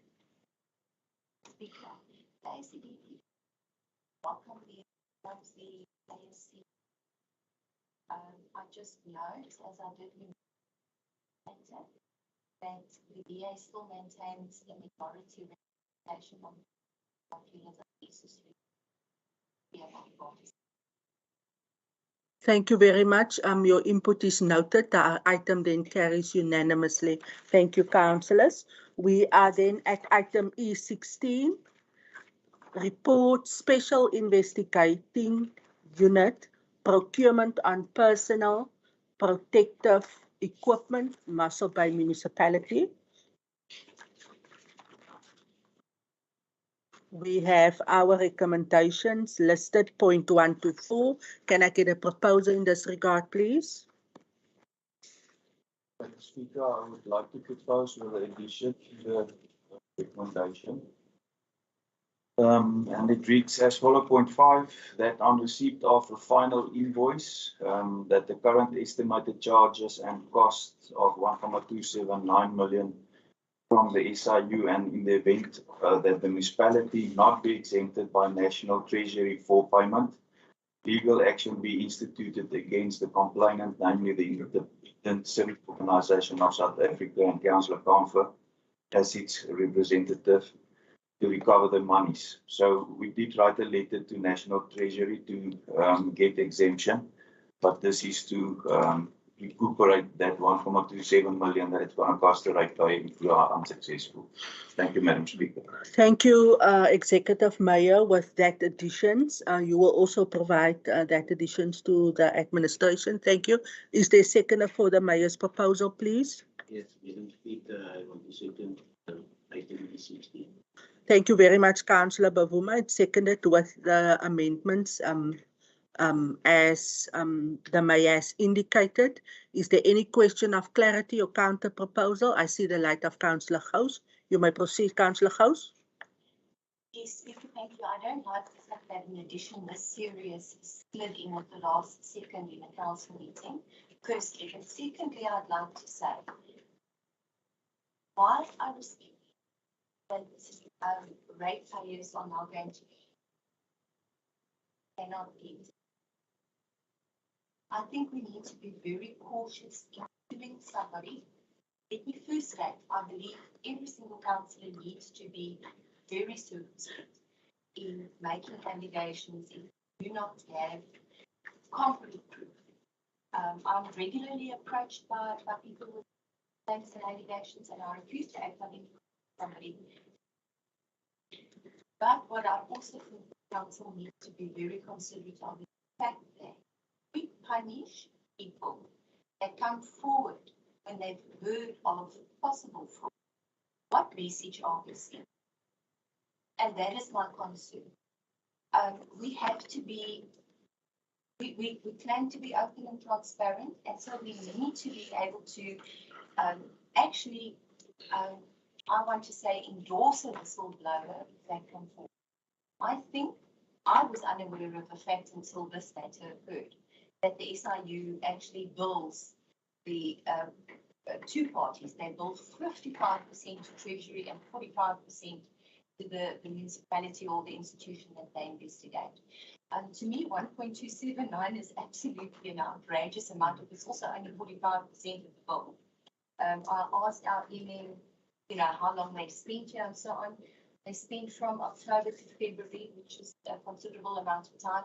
But also, if I look at the report, I can't see that they addressed the specific issue that I understood the matter was about, which was not procurement specifically. They've said that they never found any deviations there.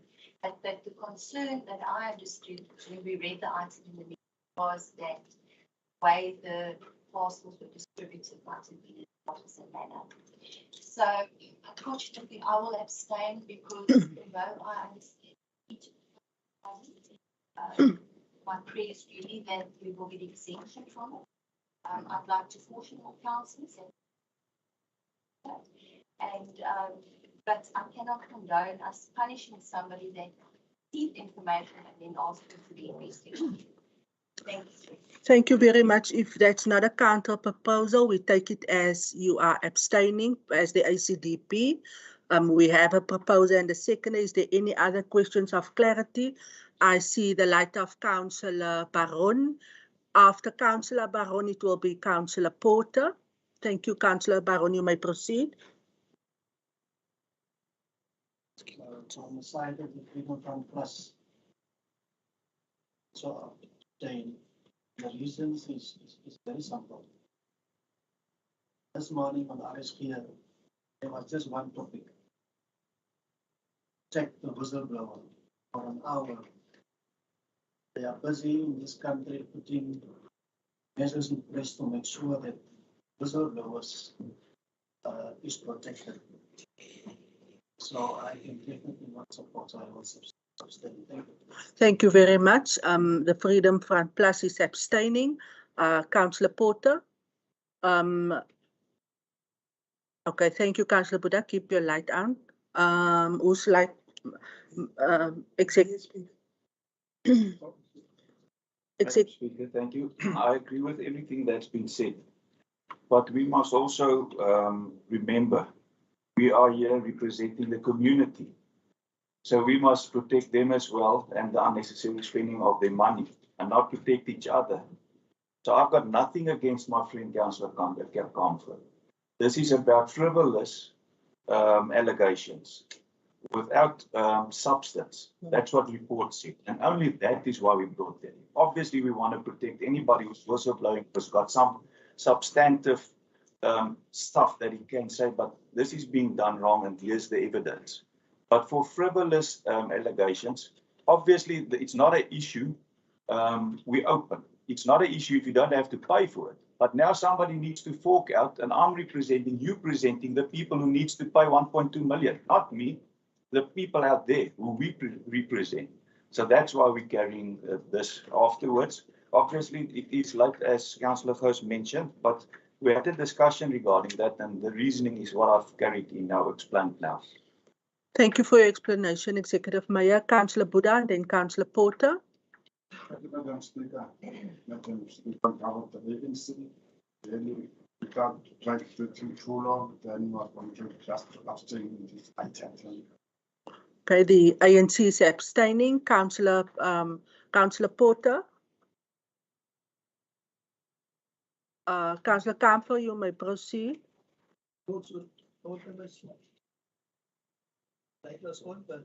You may proceed, Councillor Porter. Thank you, Speaker. Speaker, I just want to align myself with the ACTP and the Freedom Front Plus on the issue that particularly speak to whistleblowing. I want to express myself in the following way. You know, I'm not sure in terms of the process of the investigation how a whistleblower should be made known. That's one.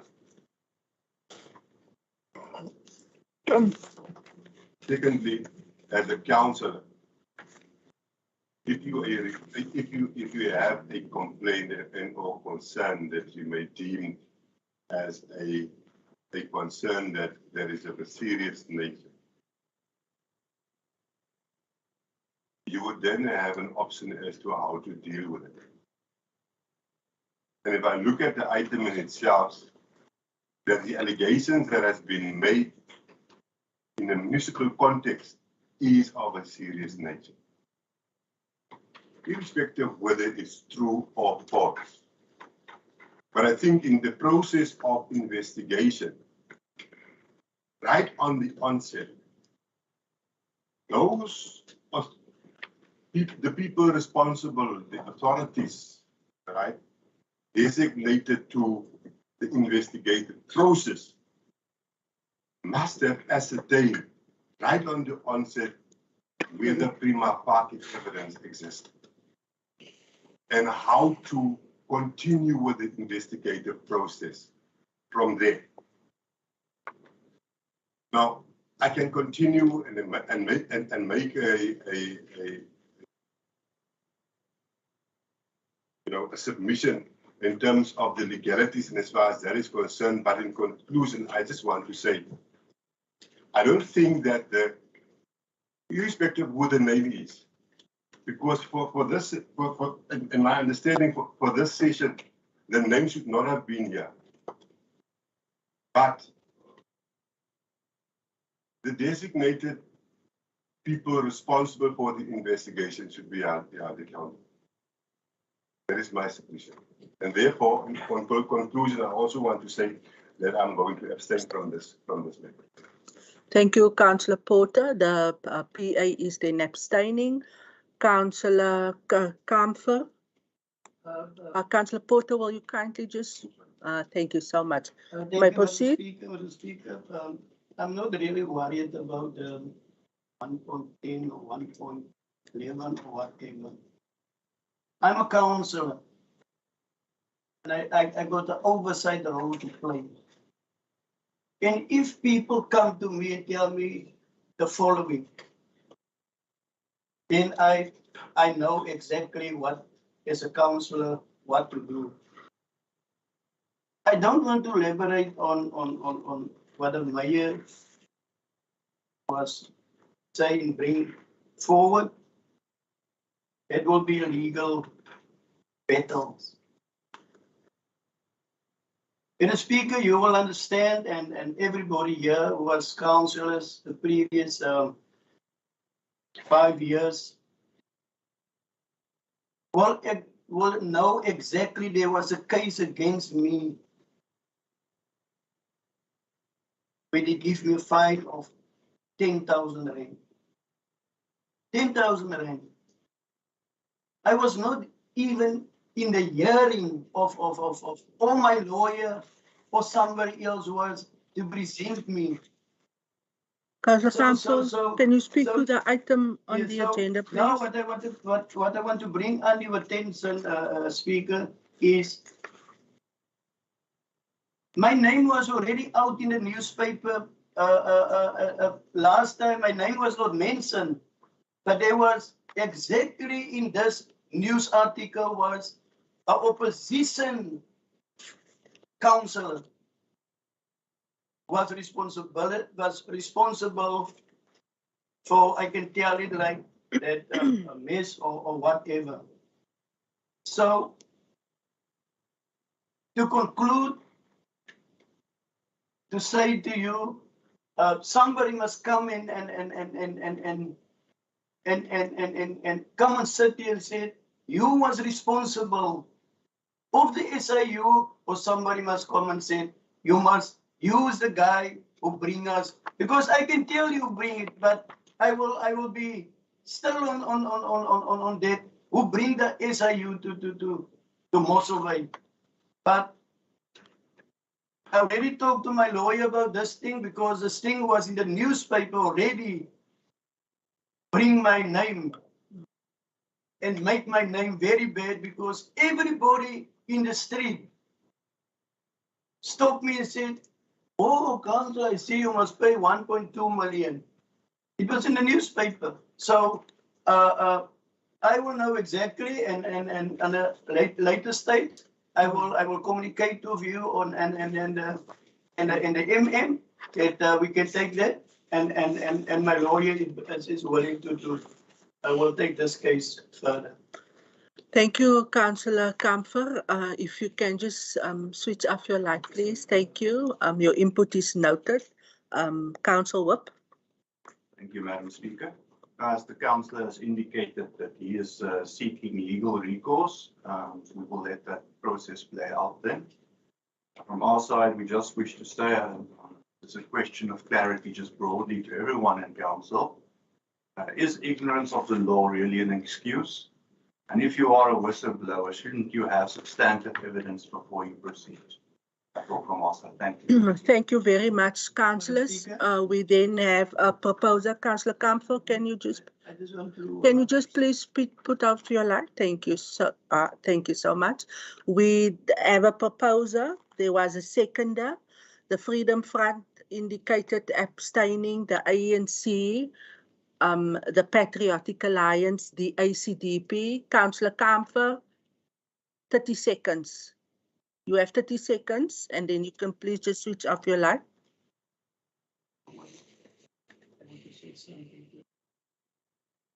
Okay, you can take that. They can take that up with him during tea break. Colleagues, thank you so much. We then proceed. Council that everybody can hear. That's why I forgot now. Thank you very much. Personal thing between me and people. I'm sure that will come to mind when you have tea later. Thank you very much, Councillor Kamfer.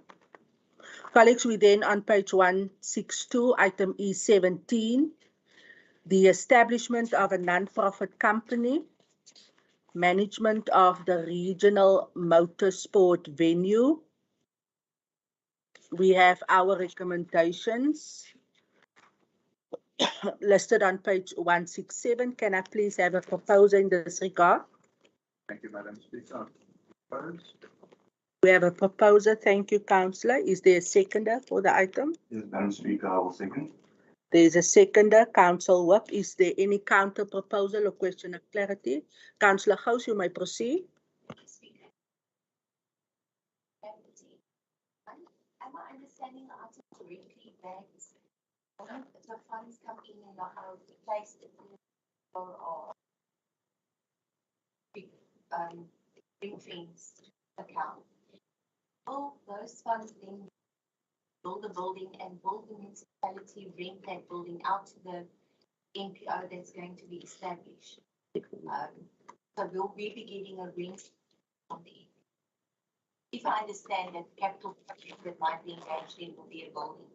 And then the other question I wanted to ask is just interesting to note that it mentions in the item that the alternate directors that are appointed if a director, that if an alternate director is appointed, he can have voting rights of several directors. I misunderstand the motivation for that point. Thank you so much. Thank you very much. Mr. Prince. Yes, Speaker, thank you. It is a question that on which the answer will take a bit of time, but I'm just going to answer you in brief, and that is the idea behind this development is that it goes through phases, that it will be developed in phases, and that the phases will be used to subsidize the development of a motorsport complex. So that's involved.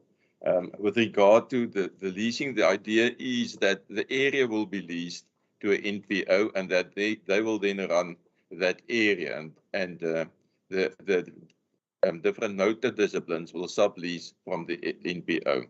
So, but the buildings, as in terms of law, if a building is built, in the end it will become the asset of the municipality as it's fixed to the land. So, in brief, I hope I answer your question on that. Thank you. Thank you very much. The one on the directors, the idea on the directors is just that we, at this stage, we still have to establish the various disciplines and not to keep the whole MOI in abeyance. It is proposed that the directors be appointed as the motorsport center is developed and the various disciplines are established. Follow up, you may. I understand that. I think my question is just how many votes.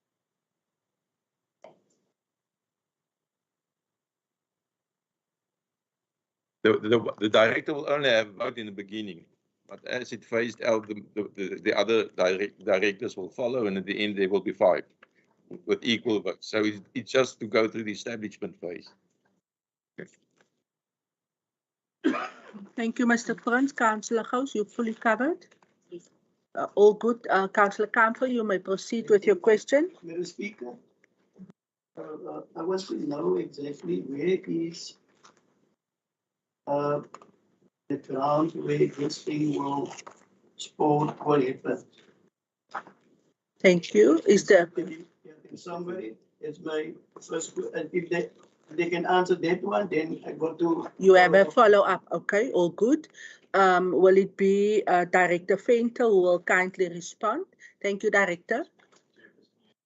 As per the previous item that served before council on this issue, it was indicated there that it's working industrial area and that belongs to council. Thank you very much, Director Venter. So it's in the Mosdas area, Councillor Kamfer, and the land belongs to council. Follow-up question. Thank you. Speaker, most industry is a very, very big piece of ground. I want to know exactly where the ground is, where this thing. Most industrial, when you come into the road of Ebersdale, then you turn left and you go into the industrial area. I want to know exactly, because in the industrial area, is there no space for something like that? So I'm asking if is there ground that is specific ground, and where is that allocated, I want to know exactly where this piece of ground is. Thank you for your follow-up, Municipal Manager. Speaker, with all due respect to the council, as Mr. Venter said, the item already served before council with plans, outlay plans, Pictures. pointing exactly out where the land is. This item, Speaker, is to establish the NPC that needs to be done. I think if the council is still not clear, you can speak to Mr. Venter or gladly indicate to him where exactly the land is situated. Thank you very much, MM. I'm gonna give to Director Venter to just add. Council Whip, can you just give to Director, put your light on? Thank you. Director Venter, you can add. Thanks, Speaker. In short, the area is basically as you turn over into on the road to Hobartsdale. The first portion on your left-hand side belongs to a private person, but the next portion of its place there, just before the actual buildings of the current Mossel, where you see the buildings, that is where this piece of land is located. But as the Speaker, through you, as the MM indicated, I will gladly provide the council with the maps. Thank you very much. I think that's absolutely clear. Council Whip.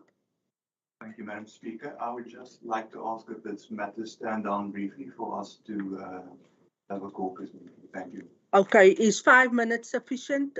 Council Whip, you're asking for caucus. Is 5 minutes sufficient or 10? I think we asked for 10 minutes. Thank you. Council then break for 10-minute caucus.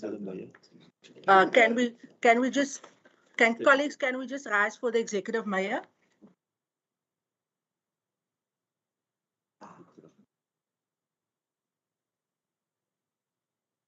Thank you very much. We will then quarter to be back in the council chambers. 10 minutes caucus granted.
Thank you very much, councillors. We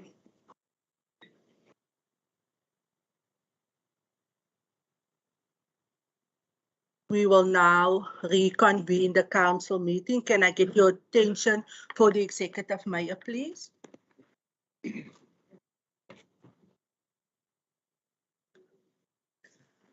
Thank you. You all may be seated.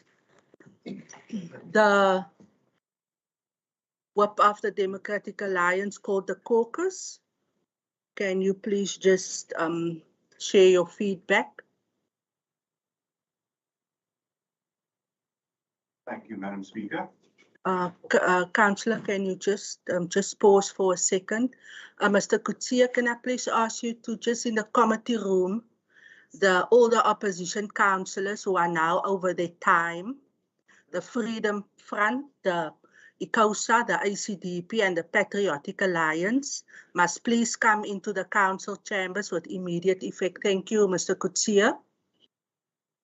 You are so patient. Let's go with that.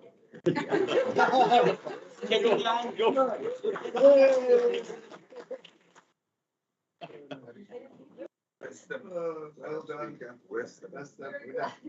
What a legend.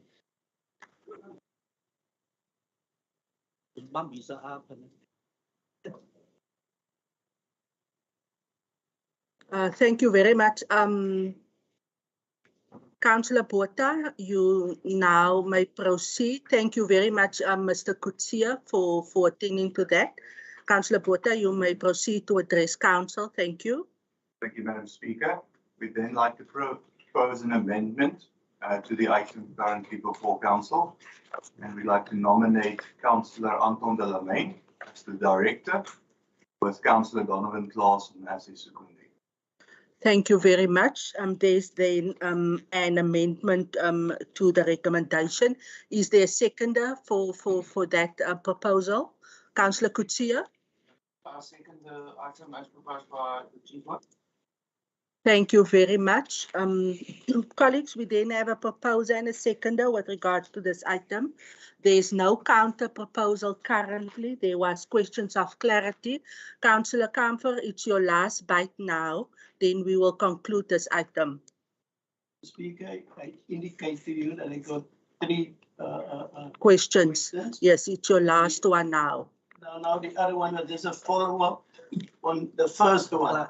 Okay, so you now in one breath. Just take your two questions together. Thank you, Councillor. My question is, why must there be a councillor on this joint venture? It's for me like you are referee and player.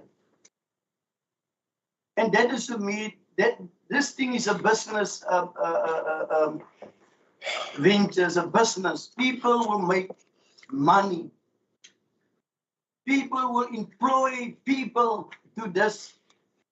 What will happen at this piece of ground? That's why I'm asking. I don't want to say that. I must leave it for later. My question is, why must it be a councillor on a business venture of this thing? And it worried me.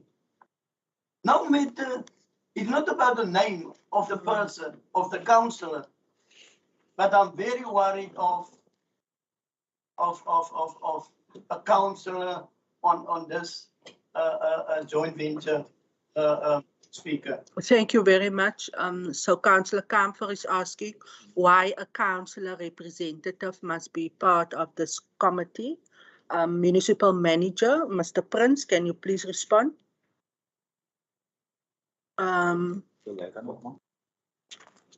Councillor Kutsia, you may proceed. Madam Speaker, I just wanted to say that in response to Mr. Comfort, that when a community project is initiated, it is important that this council has oversight how that is implemented. The director has no bearing or interest within the decision making other than oversight to ensure that the proposal is implemented as per the council's determination. Very often developments happen and the council does not have any insight. So it is prudent and essential that we remain involved in the decision making to execute the project successfully. Thank you, Councillor Kutsia, for that prompt response and your input. Executive Mayor. Madam Speaker, yeah, just to add to that, obviously the council is not supposed to benefit out of it. It's there to represent the community and this council. It is a non-profit organization, but still there should be no personal benefit. And this is exactly the same which we do with the golf, the interpretive center, the jock, benevolent park, and so it's standard procedure actually. Thank you. Thank you for that clarity, Executive Mayor. Councillor Gous, I saw your light. Thank you, Speaker. I understood it as the director's council. That's right. And it's very clear. Thank you, colleagues. If you do not have a counter proposal, Councillor Kamfer, then this item carries unanimously. You had 3 questions of clarity. I'm hoping that all your questions were answered. You unfortunately cannot now for the 5th time speak. The matter is resolved. Thank you so much. We are now at the next item. Item E18. Item E18, page 193. Thank you, Councillor Kamfer. The writing of fuel shortages and taking on fuel surpluses of main stores in February 2022. So this is the writing of item before council. Can I please get a proposer in this regard? Madam Speaker, I would like to propose. Thank you, Councillor Finance Chairperson. Do you have a seconder, Councillor Furness? Madam Speaker, I second it. Thank you very much, Alderman Boyson. It's seconded. Questions of clarity, Councillor Buddha.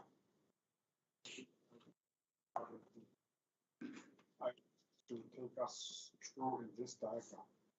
Because I see average number 1660, stock code 1, 2, and then none involved and so on. But there's a job telling back. This fuel tank from Mossel by yards. Can you just get through to this diagram so that I can just be all good. Clarity, thank you. Can the CFO please, on the question of Councillor Buddha, you just want the explanation on the diagrams. You may proceed, CFO. With regards to the diagram, it just indicates the shortages. Obviously, during our processes, we go and check the amount of fuel in the tank firstly based on what's in the tank, and then based on our purchases and our issues during the month. And these are some of the shortages we identified as well as surpluses. So at the end of the thing, it's just a net effect of the 2 different types of fuel in the tanks. Thank you very much, CFO. Councillor Buddha, is that answer sufficient for you? Councillor Buddha is covered. We then carry that item as unanimous. Thank you so much. Councillors, we are on page 196, item E19. The ratification of non-disposal of old substation building on Earth 2690 Hartenbos Bayview on a Spinar Street. Can I please get a proposal for the approval in this regard? Councillor van Dijk. Madam Speaker, I gladly propose the item. Thank you so much. Do you have a seconder, Councillor van Dijk? Madam Speaker, I would like to propose. I would like to second. Thank you. Thank you for seconding, Councillor Kutsia. Is there any questions of clarity or counter proposal? I see no indication. The item carries unanimously. Thank you so much. Item 201, E20, Service Level Agreement, Mossel Municipality, Esri, South Africa, Pty Ltd, tender TDR 207/2021/2022, Municipal Finance Management Act number 56 of 2003, section 33. Can I please get a proposer on this item, please? Thank you very much, Councillor Leroux. Does Councillor Leroux have a second on the proposal? Thank you, Madam Speaker. Thank you very much, Councillor Delamain. Is there questions of clarity on the item? Councillor Buddha, you may proceed. Madam Speaker, that's has to be clear. For this urgent because it involves a lot of money, 13.3 million. We want just to be clear what's happening here. Anyone can give us more information. SCLA, and there's a question for clarity. Director Edward Jantjies will now address council. Sorry, Speaker. This is a 10-year tender. In terms of section 23, we want to extend it for more years to go through a public participation process. This regard in terms of it. So this is not necessarily going for one. This has been a service that we've had for 10 years. I wanted to extend it. I wasn't allowed to. This is the market, and this is the result. It's a 10-year contract. Thank you, Director Jantjies. So 10-year contract. End result before us, Councillor Buddha indicates is covered. If there's no counter proposal, the item carries as unanimously. Thank you so much. We are on page 246, item E21. Supply chain monthly reports for deviations approved for the period September 2021 to December 2021. Can I please get a proposal in this regard? Speaker, I'll gladly propose. Thank you, Finance Chairperson. Do you have a seconder? Thank you very much, Councillor Annie Janse van Rensburg. Any questions of clarity or counter proposal? You may proceed, Councillor Gous.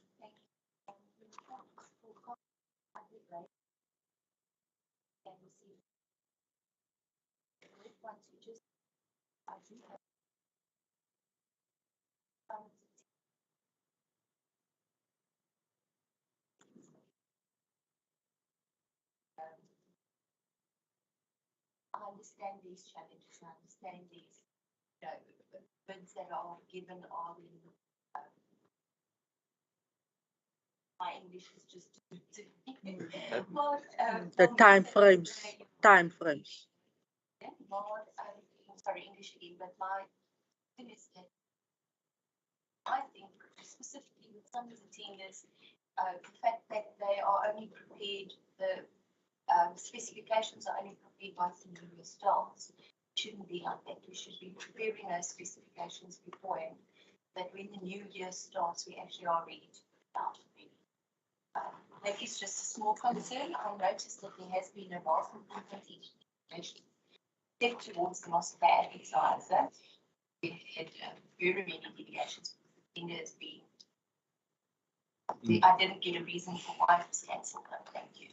Thank you, Councillor Gous. The CFO is noting all that comments and input made by you. If Executive Mayor, Councillor, you may put on your light. Put on your light, Councillor Campbell. Just tongue in the cheek, Madam Speaker, if Councillor Gous who's English forget the English, you must imagine how we Afrikaans and Xhosa are. It's difficult out here, Councillor Gous. Councillor Campbell, you may proceed. I want to tell Councillor Gous that I don't think it's not a big issue, a small issue, but I think it can come a big issue at the end of the day.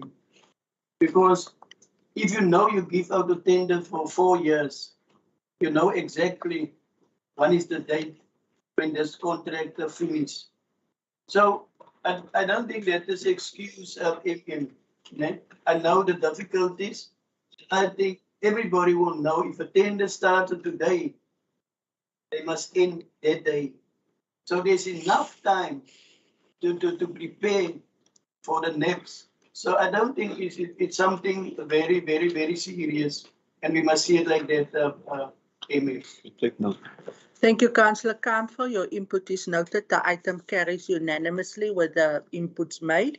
We are then at page 247, item E22, application to lease portion of portion 101 of the Farm 217, Artenbosch, Plant Park Wholesale Nursery. We have our recommendations. Can I please ask for a proposal in this regard? Thank you, Madam Speaker. I would like to propose item E22 of Feb 2022 for approval. Thank you, Executive Deputy Mayor. We have a seconder for the proposal.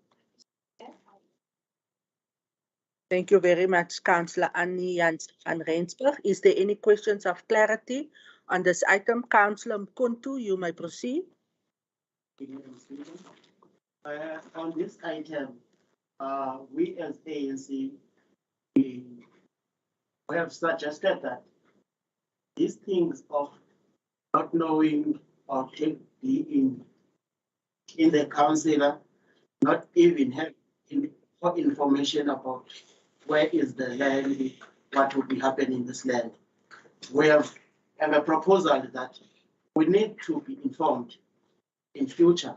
We need to be informed to know any land in this Municipality that will be rezoned or that rezones to be given to us as a councillor, as all councillors, so that we can know when we came to the councillor, we can know that okay, this land is they change or they rezone was previously was this was for this purpose. Yes. So I don't know whether we need to do an audit or there will be someone that will help us as councillor.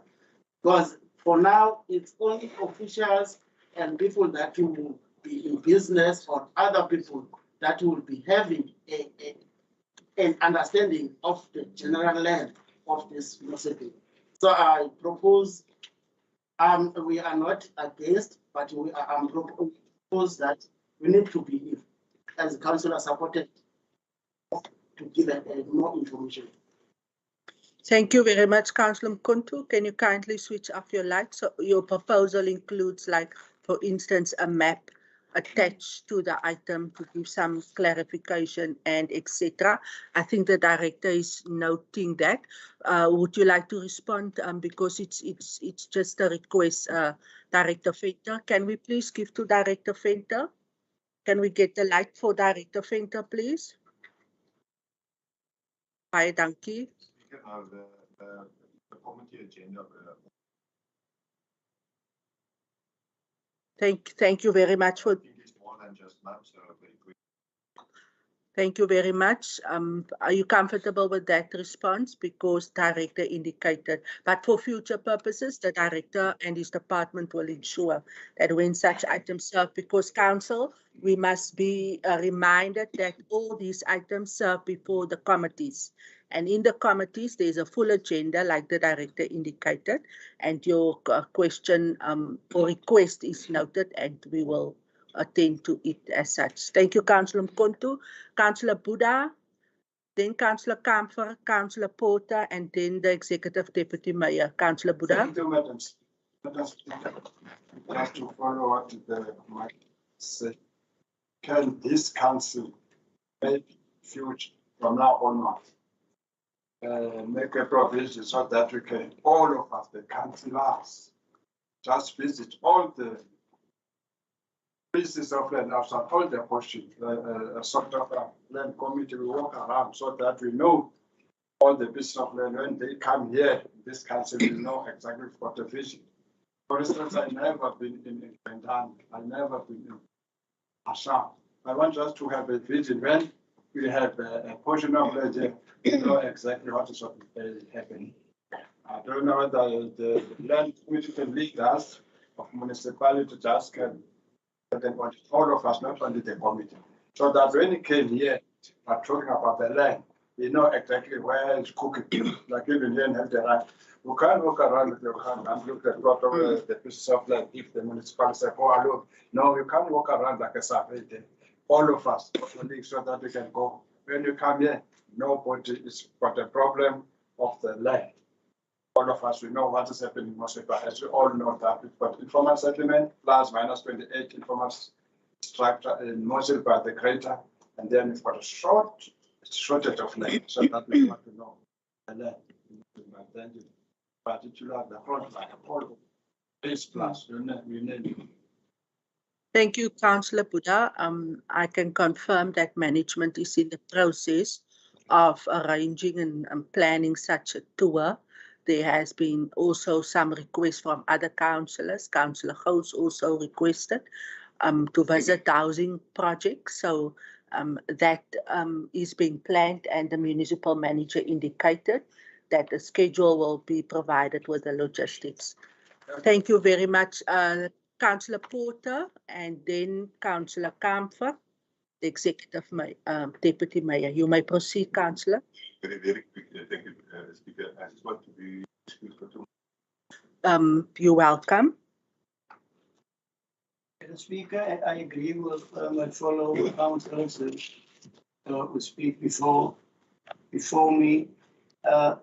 But it will be for me, I think it will be difficult to go to pieces of land that we didn't know who will go on tender, because we can't see before what piece of ground we will put on tender in the future for the next 5 years.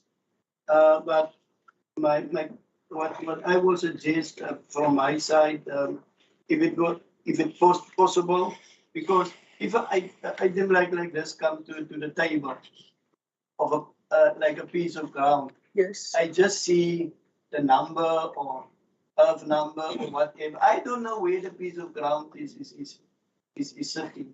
I sit in council. The other thing, when I go to the Department of Land, of Housing, then they call this word most inmenging in die administratie.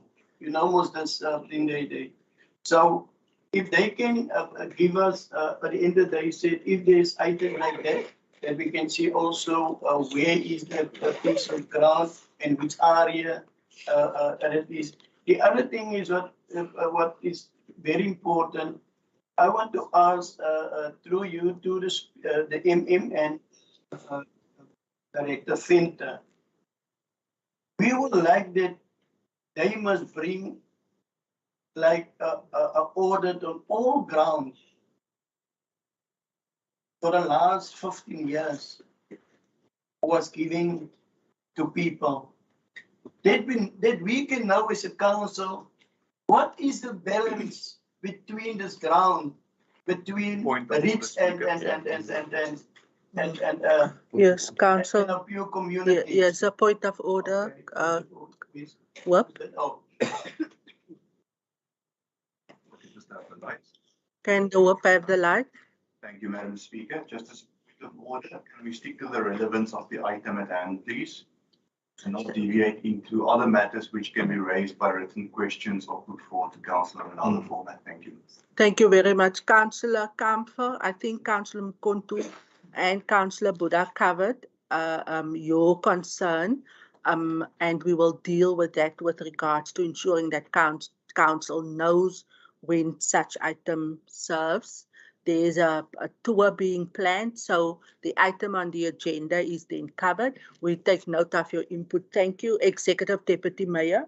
Thank you, Madam Speaker. Speaker, I just want to remind our colleagues, and especially in the committees, we mentioned that the question was already there and been asked for where the land is and so on.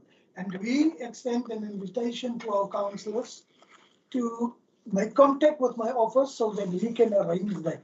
And nobody has done that as a speaker. Thank you. Thank you, Executive Deputy Mayor. We will then arrange that tour. Okay, colleagues, that conclude the matter. I'm not going to allow for any further discussions. If there's no counter proposal, the item carries. And we then resolved that there will be a tour for all councillors with regards to our land. Item E23 on page 252, we have the proposed alienation of Earth 3779 situated on corner of Robbie School Street and 9th Avenue, the Nova Mossel Bay Cotillion Trust. Can I please have a proposal for the approval of this item? Madam Speaker, I propose this item.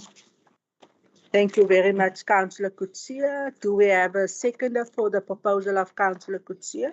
Yes, Madam Speaker, I would like to second the proposal. Thank you, Executive Deputy Mayor. Is there any questions of clarity or any counter proposal on the item? If there is none, the item carries unanimously. Thank you, councillors. We are then at page 263, item E24. Apologies. Lease of parking space and a portion of building on a portion of Earth 2001, Mossel Bay, situated at Mossel Bay Golf Estate, Joint Operations Centre.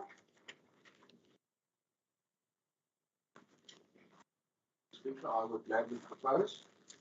Thank you for your proposal in terms of the approval. Is there a seconder for Councillor van Dijk? Thank you very much, Councillor Annie Janse van Rensburg. Any questions of clarity or a counter proposal on the matter? If there is none, the item carries unanimously. Thank you very much, Council. We are then at page 269, item E25.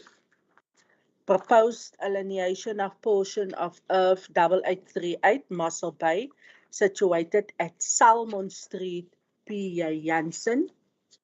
Is there a proposal for the approval of this item? Thank you, Madam Speaker. Madam Speaker, before I do my proposal, I just want to give the following information.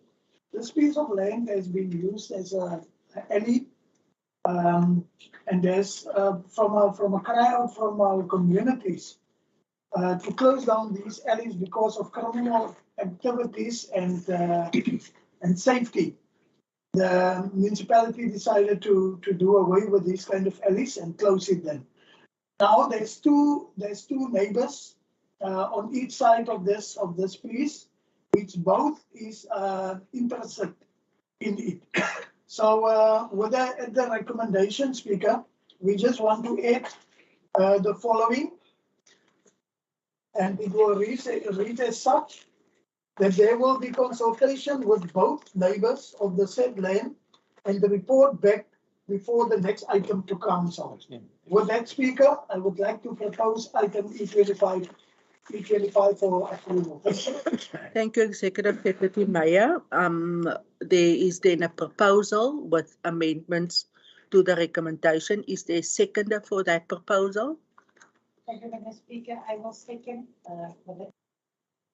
Thank you very much, all the lady writers. Any questions of clarity? Councillor Gous, you may proceed.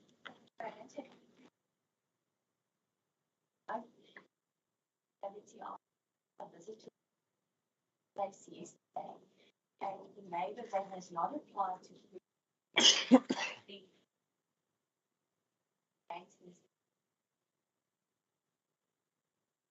I understood. But I was happy with the presentation.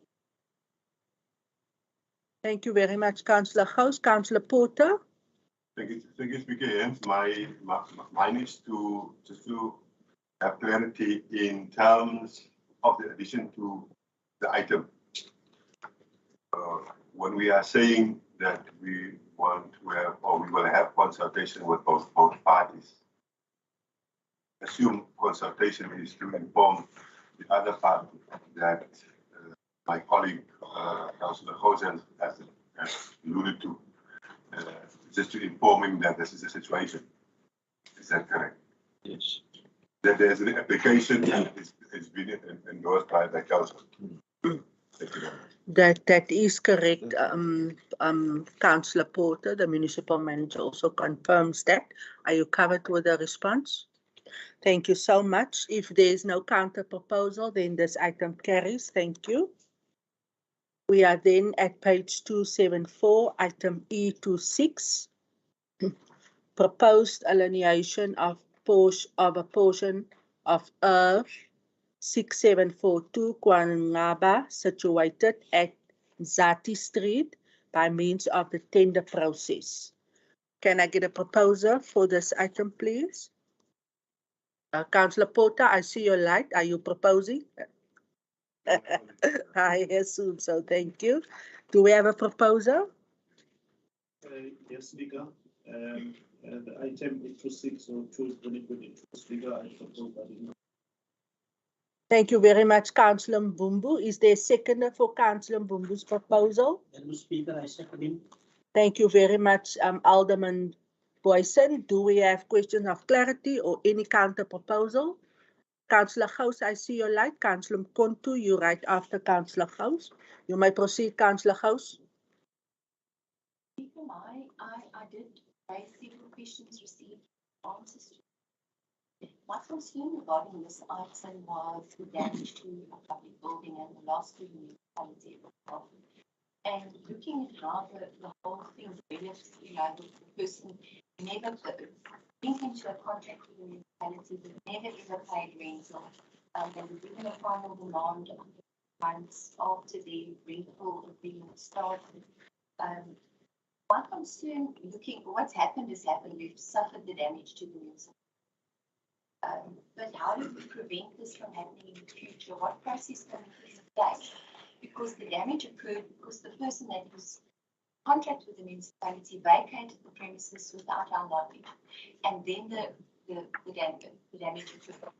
So through our accounts process, when we noticed that there was non-payment, can we not put something in place where then somebody gets sent out to the building to investigate the matter, so that our system, I don't know how our system actually works, the computerized system, that if there's been a non-payment for a specific period of months, that somebody actually be sent out so that we can avoid this type of occurrence in the future. So my concern is just that we protect the municipal property, that we have systems in place to warn us early when something like this is about to occur. Thank you, Councillor Gous, for your question. Municipal Manager. I respond to Councillor Gous' question, maybe Councillor Kontu wants to ask. Okay, Councillor Kontu, you can proceed. Then the MM will respond to both questions. Thank you. Thanks, Madam Speaker.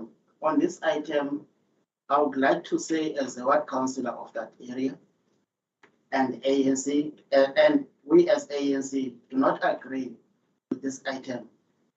And we see this item as an insult to the voters of that area, because there's no consultation that was happened before this person was writing a letter to the municipality asking for that land, that's a piece of land or open space. And we see that if it's going to happen like that, then one opinion of one person can be granted in this council and discussed without giving other opinions of that area that are voted, that are also a resident of that area. Is going to be a problem. Because even me, as a councillor of that area, I was not even given a chance to have an opinion, to have my own views. Maybe I'm raising my own views now. That we must need, there's a need that this item, we need as INC on these items, so we suggest that this item be removed and would allow all people that are staying there to have their own view in regarding that land. Because here we're talking about the Tanasika Dam to tender. When you talking about that thing taking to tender, that open space. Some of them, they will say, no, we don't need to take this thing to tender. We will need to rezone this open space for other things, not for tender purpose. So as ANC, we are saying this thing must go back to the community and allow people to have their own views as the community of that area. Thank you. Thank you. Is there a proposal for, because the request is to refer the item back, do we have a proposal? MM? Thank you, Speaker. Maybe I can respond to Councilman Konto's concern first. Okay, okay. If you look at the recommendation number 7, Council, it's exactly what you are requesting, that public participation process will be held and it will come back to Council. So as a ward councillor, you must look out now and you must sensitize the people in the ward that there's going to be public participation and they must put in the comments, that whatever comments they want, tell council, no, don't go that route, rather go this route. And then the item will come back before final decision is taken. If you understand what I mean. So there will be public participation where people will get an opportunity to air their views on this building. And just to respond to Councillor Gous as a speaker. Yes, you may. Speaker, now we had an internal audit going through our contract management systems. And we had some flaws. We discussed it at management level. And they proposed certain remedies for it, which we will definitely implement in order to intercept what you have mentioned, Councillor. For instance, a specific person will be assigned to manage this contract, so that when something goes wrong, they will find out within the first month and not after 6 or 7 months. I hope that answers the question. Thank you. Thank you, MM. So Councillor Gous, you covered. Then with regards to Councillor Mkonto, on the recommendations, number 7, the MM is indicating that if this item goes through council today, it will go back to the community for public participation and again comes back. So this is a start of that process that you're requesting. Councillor Buddha, Councillor Mkonto had a request for referring the item back. The MM has provided that clarity. Are you going to second his proposal? No, Speaker, I'm asking that caucus for 10 minutes. 10 minutes. Thank you. Caucus is granted for 10 minutes. For the ANC.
Thank you very much, councillors. Thank you very much, councillors.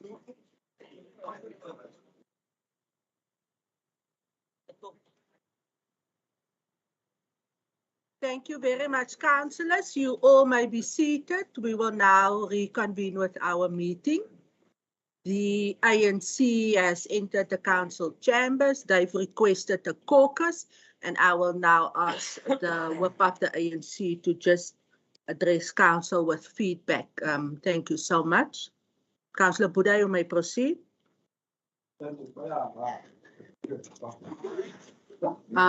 Martin, sal jy die deur baie dankie Martin, groot waardering. Daar's 'n laatkomer agter. Thank you very much, Madam Speaker. Madam Speaker, welcome the explanation from the MF and other colleague there. The concern of our colleague, the ward councillor there, says we are just worried if it can be a proper consultation with those people, since this person is going in a later stage buy of use this piece of land. People are going to go through the proper consultation, and then you know that this item is going to go back to the councillor for again. When you are doing the proper consultation, you can just do it by means of pamphlets, written their language. If we speak Afrikaans, it must be Afrikaans. If we speak Xhosa, it must be Xhosa. That is a proper. At the end of the day, then we don't have a problem. When we come back, then we want to Thank you very much, Councillor Buddha. The municipal manager has indicated that the public participation process will then attend to your request in terms of seeing that there's no miscommunication and that every resident in that area are reached so that they can understand the process. Thank you, Councillor Gous. Thank you, Speaker. Firstly, let me just apologize directly out to me that I jumped in entire items, so the lag I was suffering from earlier on. I'm not only caught up with, I jumped forward. So just to come back to this item E26 and to speak to Councillor Buddha's concerns as well regarding a full public participation.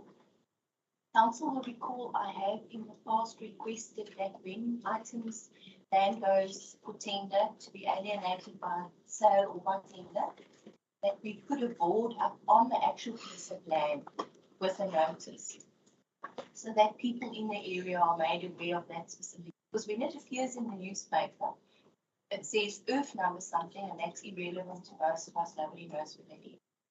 So if that could be part of this process, I think that would speak a lot to having enough people informed about what's happening or the proposed act. Thank you very much, Councillor Gous. We've now exhausted the debate on this item.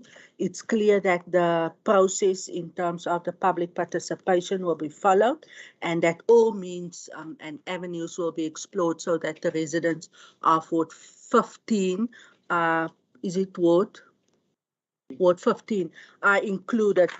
Colleagues, if there is no counter proposal, this item carries unanimously. Councillor Mkonto, we will see to all your requests in that regard. Thank you very much.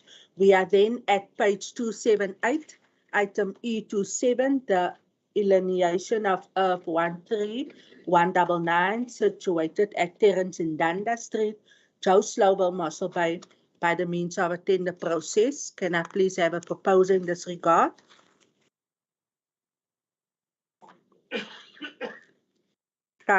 Thank you, Councillor Setunsa. There is a proposal for approval.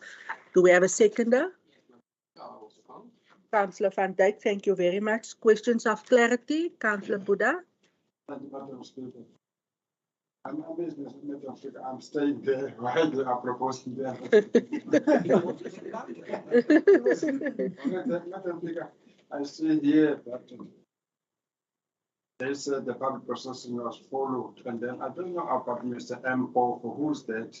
I want just a clarity. Mr. Mpo is staying there in the Ward 12 in order to reject this thing, because my understanding last year we heard about this piece of land, 13199, and then we see that in Joshua there's a lot of vandalism. We asked municipality that if it can assist us in order to just to rectify that piece of land, so to rezone so that we can put again another crash.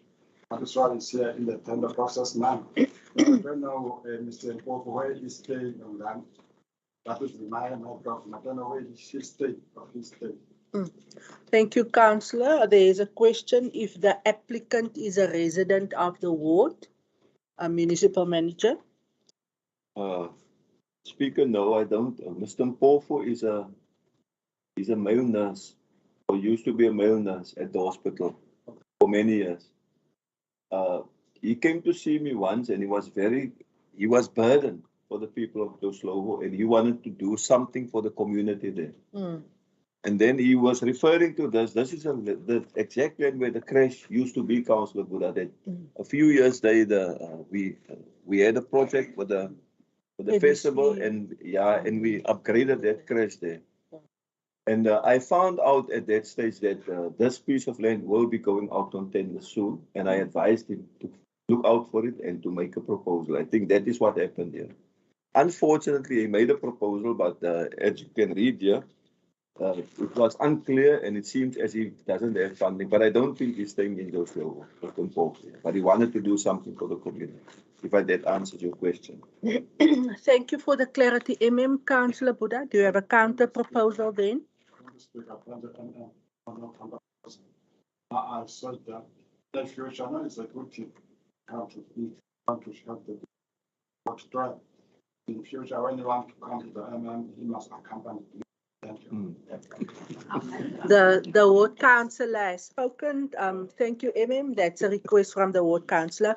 The item then carries unanimously. We are at page 284, item E28, draft Mossel Bay Spatial Development Framework, status quo report of 2022 for the compilation of the Mossel Bay Spatial Development Framework 2022, the SDF. We have our recommendation listed point 1 and 2 on page 287. Apologies, is there a proposal in this regard? Thank you, Madam Speaker. I would like to propose item E28 for approval. Thank you, Executive Deputy Mayor. Is there a seconder for the Executive Deputy Mayor? Madam Speaker, I would like to second the item. Thank you. Thank you, Councillor Kutsia. Any questions of clarity or counter proposal? I see none. The item, Councillor Mkontu. It's not a question, it's not a counter proposal. I will just do just a little statement and asking this councillor to add to the recommendations of this item. When we see this draft, the draft that is in front of us, when I check it, it's still there, same as it was in years. That is not address disadvantaged community, their issues, or making sure that they are involved on the economic participation. So for me, if it's just a special development framework that is not addressing the issues. No, I'm just putting it aside. That is not addressing the main issues that bring us here on this council to address the injustice of the past. Then for me, we need to have other recommendations or to add on the recommendations. We are saying outline plans of involving disadvantaged community to the economy of Mossel Bay, but not for only as workers, but also as business partners and be in business, in farming, in doing everything that is done by those who are what you call people who have money, who have all means. So this special development framework must be used to address those issues. Can it not just be a special development framework, just do as usually do, because we see no people that will be in business in our community, in even the area of colored people. The other thing that we need to add to the recommendations, it should be used to strengthening the links between economic and social strategies. The last one, it should seek to address the injustice, as I was saying, of the past, bringing back the dignity of the disadvantaged community, and build a proper houses. Let me not say a proper houses. Let me say a build homes, because we normally just build houses for the sake of building houses and counting the numbers of how many houses we will build, but not addressing the main issues. What is the house? Okay. So for me, we need to add on that recommendations to strengthen it in order to address the issues of the community. Thank you, Councillor Mkontu. You have listed 3. Can you kindly switch off your light? You have listed 3 points that you wish to add. The report is serving for cognizance as per point 1.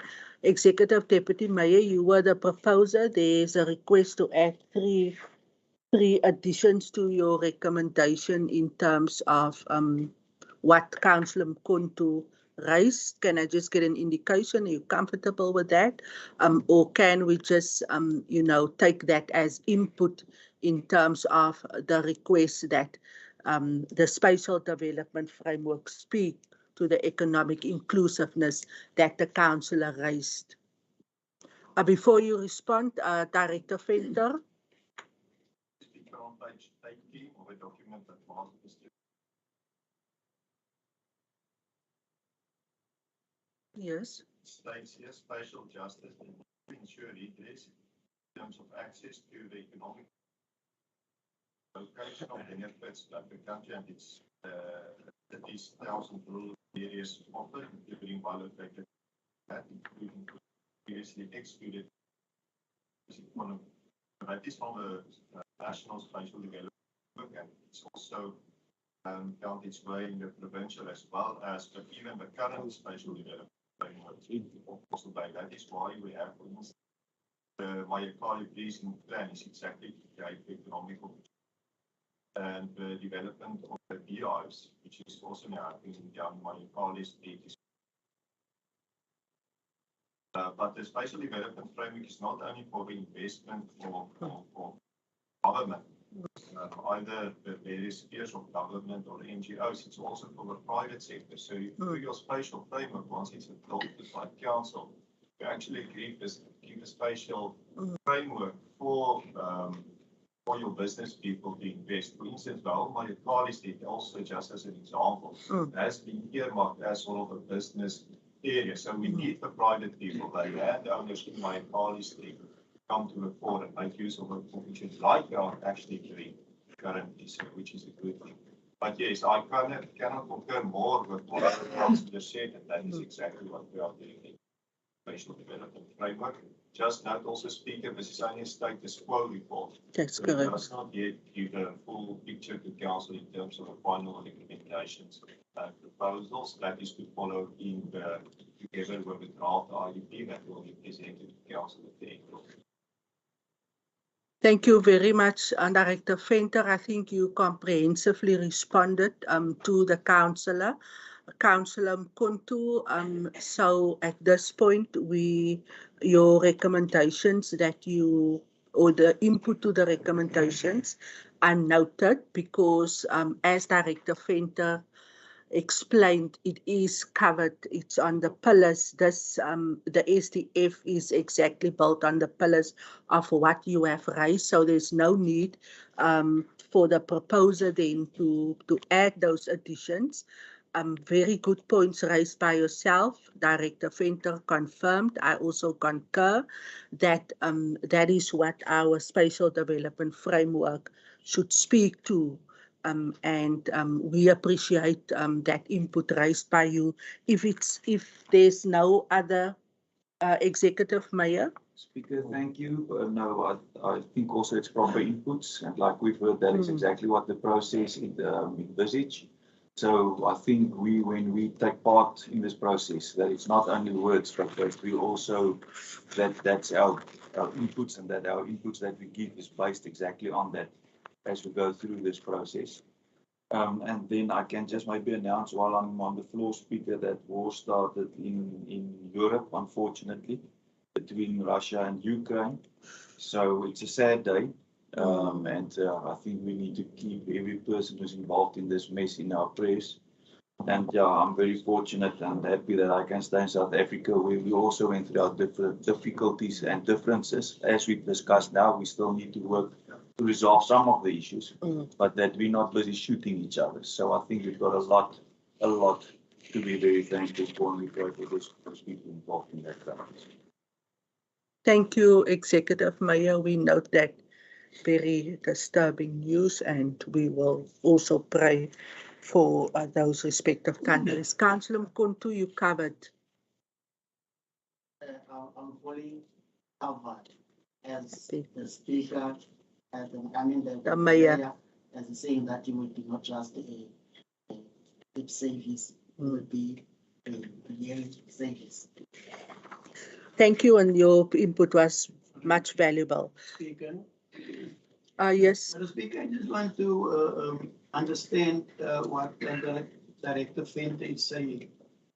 And his words was, if there's people in that facility or street, must come forward with proposals because they want to help and develop. Is that what Director Venter? I just want to understand it right, Speaker. Thank you, Councillor Porter. Director Venter, question of clarity. Speaker, yes, it's what exactly is a spatial development framework or a policing plan or any spatial plans that is developed by council. That it gives a nice picture. It gives a map, but the implementation of that map is with various bodies. It's with government. It's with your private individuals. It's with our technical department that put in the services. It's with social development and so on. So I think that's the point I'm trying to make, is that we have to put in what was raised by the previous council, and we are actually doing that, right? It's hard work and effort to put that in a plan. But the implementation, the things that we want to see, is with frustration. And that, unfortunately, is a team effort, I think, as was mentioned by the mayor also now. It's not the planner's role, it's not the role of an SDF or a policing plan, it's actually a team effort by various institutions. So, for example, with the Mayakali Street, what we are saying, and we do get that, we do get the business people in Mayakali Street, but I don't want just to focus on Mayakali Street. I think there's lots other areas and examples. They do approach us and they come to us and we give them advice and so on and so forth. And that is what we need, and we need that vibrancy, if I can talk like that, to make sure that plans are actually put in there, and we get the social cohesion and the economic sustainability. It's big words, but I think we know the practicality things needs to happen down there. Absolutely. Thank you very much, Director Venter. I think adequate response. Thank you, Councillor. Councillor Kutsia, you may proceed. I just think it's in layman's terms, the important thing about the item that's served before us, it's a status quo report, meaning that it's the current planning and the current status of what is happening within the municipality. The planning and what's coming forward will follow from this after the approval of this document. So all those inputs will come, but this is only a document stating what is happening at the moment. Thank you for your input. It's very clear. Colleagues, we are at item E29, page 287, alienation of portions 2, 3, and 4 of Earth 4504 Sonskyn Valley, Hartenbos by means of the tender process. We have our recommendations listed. Can I please get a proposal in this regard? Councillor Baron, you may proceed. Speaker, I would gladly want to propose this item. I also want to say something. I think, Speaker, the fact that the councillor there, the ward councillor Stephen Porter, is responsible for this. I thank you for reaching out to the community of Sonskyn Valley. Civic facility are very good for and the fact that there will also be business premises of beehives also for them. Transport zone. But the thing that I'm worried about, Speaker, is there's currently 2 shops. And both of these shops are being owned by foreigners. I don't want a situation whereby when the beehive starts, it's also been taken over by foreigners. Because we will debate in the near future in this chambers about the foreigners in Mossel. And we must not create a situation whereby in future we must also put these people out. Because it will be a thorough debate for very long in this chambers about foreigners. Thank you. I propose Thank you, Councillor Baron. Is there a seconder? Thank you, Madam Speaker. As ward councillor, I will second without the added input. Thank you. The ward councillor is seconding the proposal there. Do we have any questions of clarity or counter proposal? If not, the item served unanimously. We are then at page 295, item E30. Application for assistance with implementation of security measures on St. Blaise Hiking Trail, Mossel Bay Golf Estate Homeowners Association. The discussion and motivation on page 297. We have our recommendations listed from point 1 to 17. Can I please get a proposal? Councillor Van Dijk. Yes, Madam Speaker, I would gladly propose the item. Thank you so much, Councillor. Is there a seconder for Councillor Van Dijk? Madam Speaker, I second the item. Thank you, Councillor Kutsia. Any questions of clarity or counter proposal? Councillor Buda, you may proceed. Just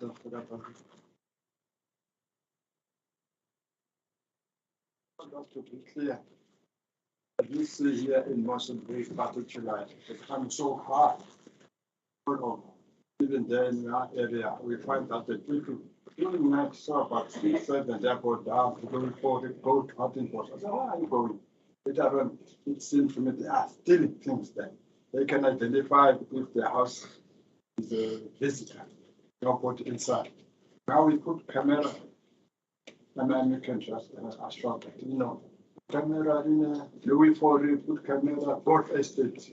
The man there, said, what's up?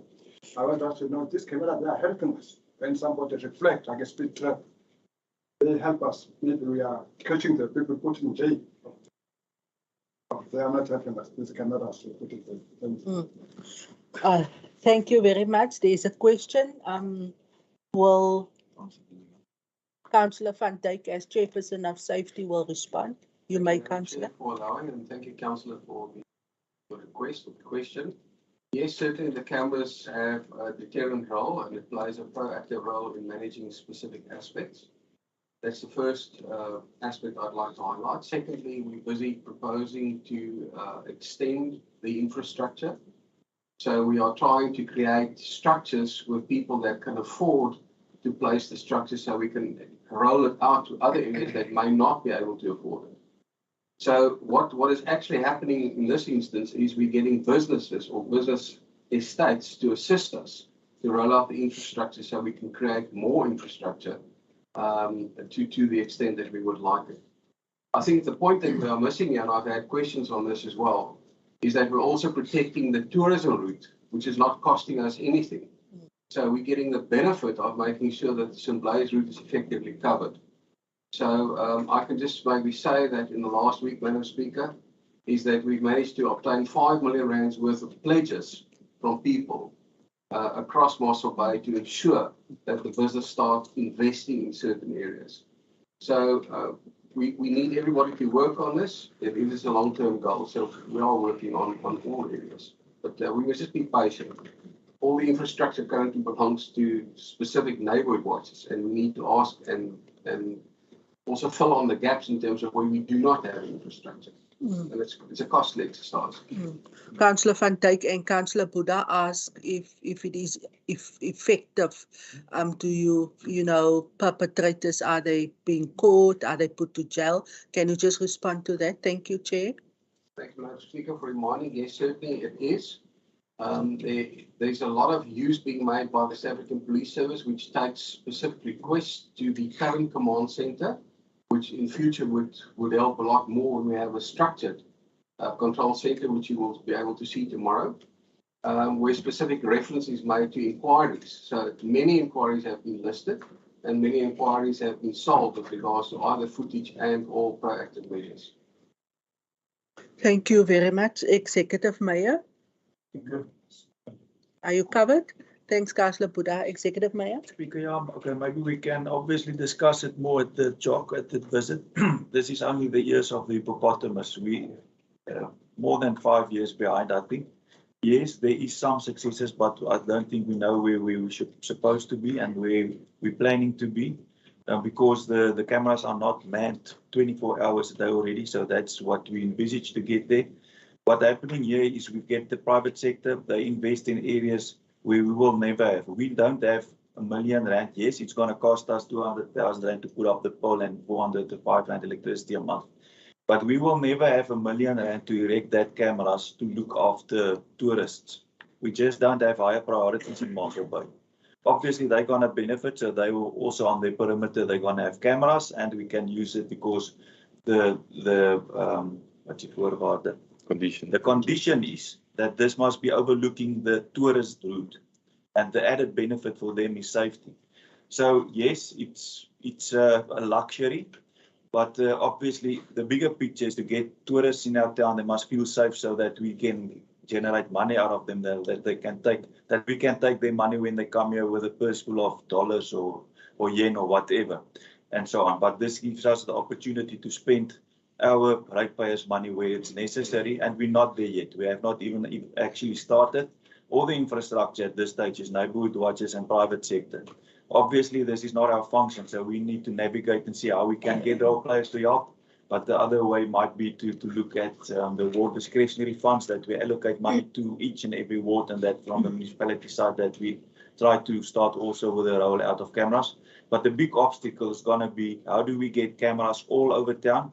It doesn't help if we've got a network with 10 cameras only in the white areas and no in the other areas, because there's something, somebody is naughty and they do something here, then it's just going to run to the area where there's no cameras. So then it actually helps you nothing. You must have like a net that you've got coverage all over town, and I think that must be the goal for each and every one of us. We're definitely not there yet. Well captured. Thank you, Executive Mayor, for your input. Councillor Kamfer and then Councillor Gous. Cover what I want to say. The only question I got, Speaker, is what is the crime rate where these cameras, they want to put these cameras? I just want to know what's the crime rate in this area. Thank you for your question. Councillor Gous, you may proceed. Thank you, Speaker. First of all, I just want to express my thanks for directly for the work that they are doing to ensure the safety of residents. We know that there are areas that have higher crime rates that aren't yet covered, but I understand that it's something we're bringing to board. My concern on this item is twofold. Firstly, I did raise it in the committee, which is the 405 rand, which is not a lot of money. But it is private, the way I understand it is private property and we're going to be spending municipal money on it. And I don't think we're allowed to do that. If I can just get clarity on that. And then the other thing that I'd like to know, the issues that I raised about video footage and access to it, where private individuals will have access to that footage. The answer that I received was that we have a policy in place, and I'd like to know if I could please, that policy could be forwarded to me. Thank you so much.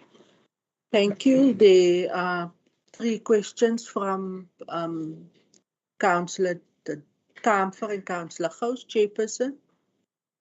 Chair, if you'll allow me, first of all, to council in terms of the crime rate. Certainly there are other areas, but we must understand that the benefit that we are getting is not on private land. It is the St. Blaise route, which belongs to council. So the benefit is we deriving, and they're also getting an added benefit, as the mayor is saying. So that is definitely the case. With regards to the 405 rand, I think in the bigger scheme of things, it's nothing. I've just done, one of the neighborhood watches this week has just pledged another 100,000 rand to make sure that the cabling goes into the centre. So that's not come from council. So that compared to 405 rand, I think we should look at what we are getting from the private and the community in terms of benefiting the total community. Maybe I must just stress something, is that we are piggybacking currently on the infrastructure that has been created, and we need to roll that out. It does not belong to council. So whatever we're doing in the job, and I'll explain that tomorrow afternoon in detail, is that the only way for us to expand the network is to create opportunities where business people and other parties come on board. If I may speak, 2 of the cameras that are going up will be going up close on Bufferi and the entrance to Donabai and going forwards towards Oslo. But to enable us to place the cameras, it's not about placing the camera or hanging the camera, it's about creating the infrastructure. That costs us 100,000 rand per pole or per location. I think that's what people need to understand, is that link needs to go back somewhere, and it must be managed by somebody. So I can also say to you that the input from 5 or 6 neighborhood watches have been close to 6 or 7 million rand in terms of private funding.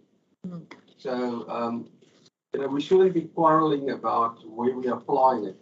It's moving with a specific strategy, but it's all based on what is our high points, where do we have infrastructure to roll it out. We can't just roll it out everywhere. It's costly to do it that way. So we're creating a specific, what is spoor? Thank you. We're creating a trail because we know we can link certain areas if we piggyback on certain systems, and that's what we're busy with. So we was just hanging there. It will come to all. There is a strategy. Thank you very much, Chairperson, and I think Council is looking forward to that site visit tomorrow to see exactly what's happening at our JOC. It's fully fledged, and I think it's a huge asset to the Greater Mossel Bay.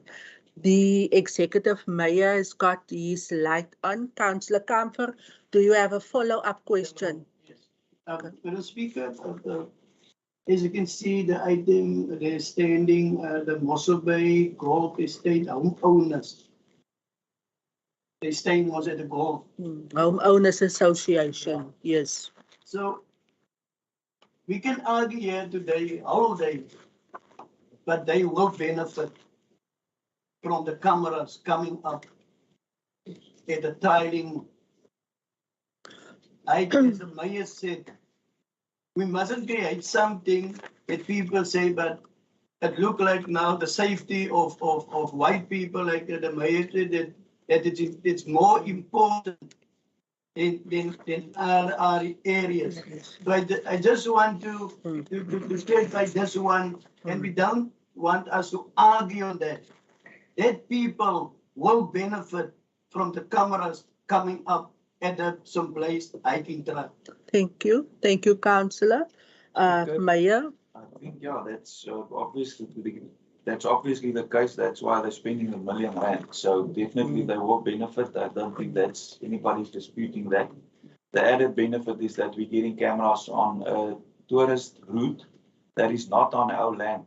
Only a small part of the St. Blaise Trail is on our land. So there's no way that we're gonna get cameras, even if we've got the R1 million to pay for the cameras.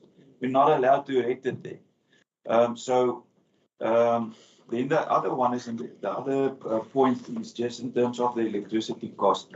We've already taken a council decision. If it's, say for instance, it's Councillor Porter and his community putting up a camera in their area, they're starting to fundraise, or Councillor Buddha, they do a few fundraisers, they get 20,000 rand, now you can put up a camera, anybody can come to council. If it's the Golf Estate, doesn't matter if it's Extension 13 or whoever.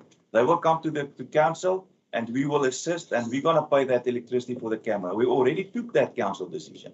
So this is why we just take cognizance of the 405 rand. This is what it's going to cost in this case, but we already took that decision. And it's to everybody's benefit. In future, we actually need to inspire and ask our communities to start doing fundraising. That it's not only the municipality rolling out these cameras. At this stage, we've only rolled out 5. All the cameras is out of the goodwill of the private sector. And yes, obviously, it's the wealthy people who do it first because they've got the money. And obviously, I know some of the neighborhood watchers, that's exactly what they do. They sell stuff. They have fundraiser events. But it's each and every community can do that. We must just, as councillors, push them. And we will actually be part of that process. I think some of the councillors already is very involved and part of that process. So the next step is not to only do the neighborhood watch thing, but also to see how we can get money and how we can partner, because this is about partnerships. We've got now a partner who's willing to spend money for their own benefit. But now the next thing is if they want to do anything else, then at this stage, the benefits the St. Blaise Trail. If they want to do anything else, then we need to say, okay, but let's put it at this point or the other point where the community doesn't have necessarily the ways and means to roll out that much infrastructure.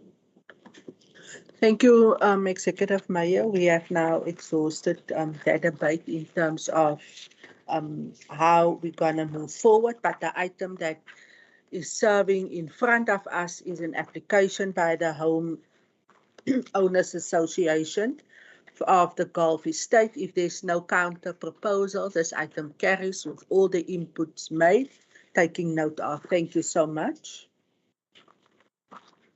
We are then at item E31, page 301, application for the renewal of the lease agreement of municipal buildings situated on Urban 3069 and 3070, Mossel Bay Tourism.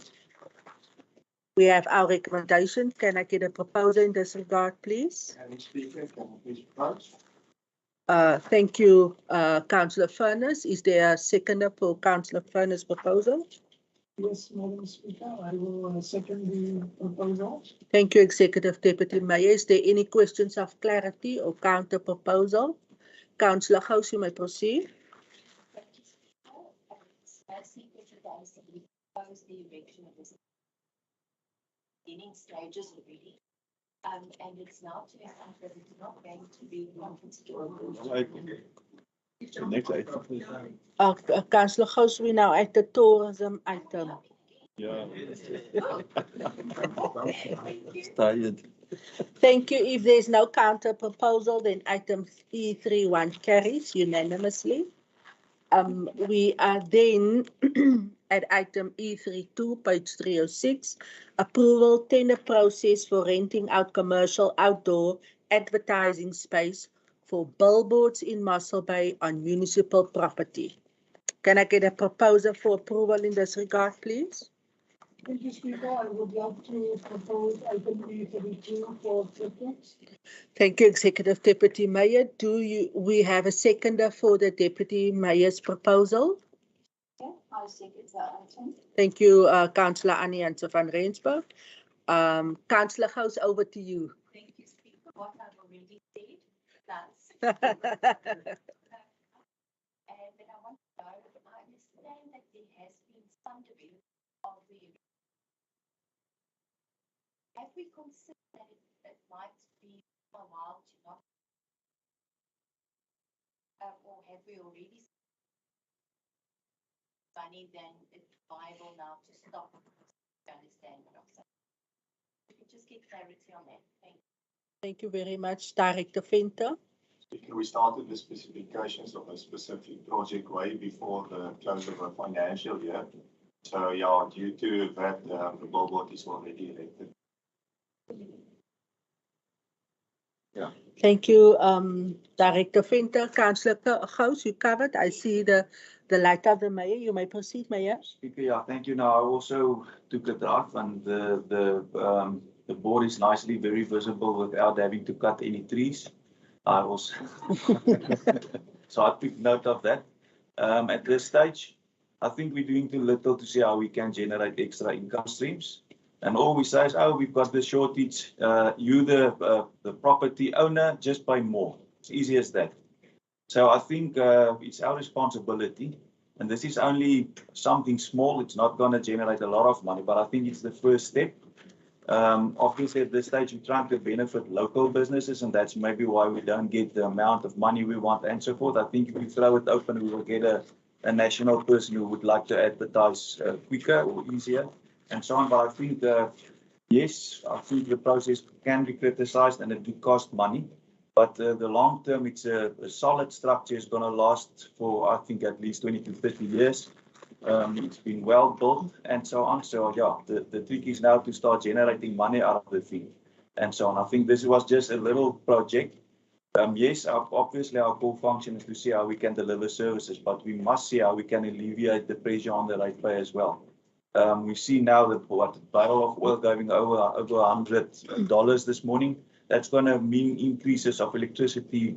I don't know how much, but except for all the other problems that we've got, this little war that's going on now is going to benefit, or yeah, it's not going to benefit, it's going to impact on us negatively and so on. And that even, therefore, we should focus on finding ways how we can generate other streams of income as well. So I think that was one of the reasons why this decision was recommended right from the beginning. Thank you very much, Executive Mayor. We have a proposer and a seconder, Councillor Gous. Are you okay? Covered. Colleagues, thank you very much. That item carries. We are then at page 313, item E33. Proposed one-way traffic flow along Marsh Street to Blunt Street via Point Road and Blunt Street East, Mossel Bay, to accommodate peak traffic at Milkwood Primary School, and Councillor Kutsia has left the chambers. Then can we have a proposal in this regard? The recommendations, point 1 to 3. All the lady writers. Thank you, Madam Speaker. Thank you very much. Do we have a seconder for all the lady writers? Thank you, Madam Speaker. I second. Thank you very much, Councillor Kutsia. Sorry, Councillor Delamain, my apologies. Thank you for seconding.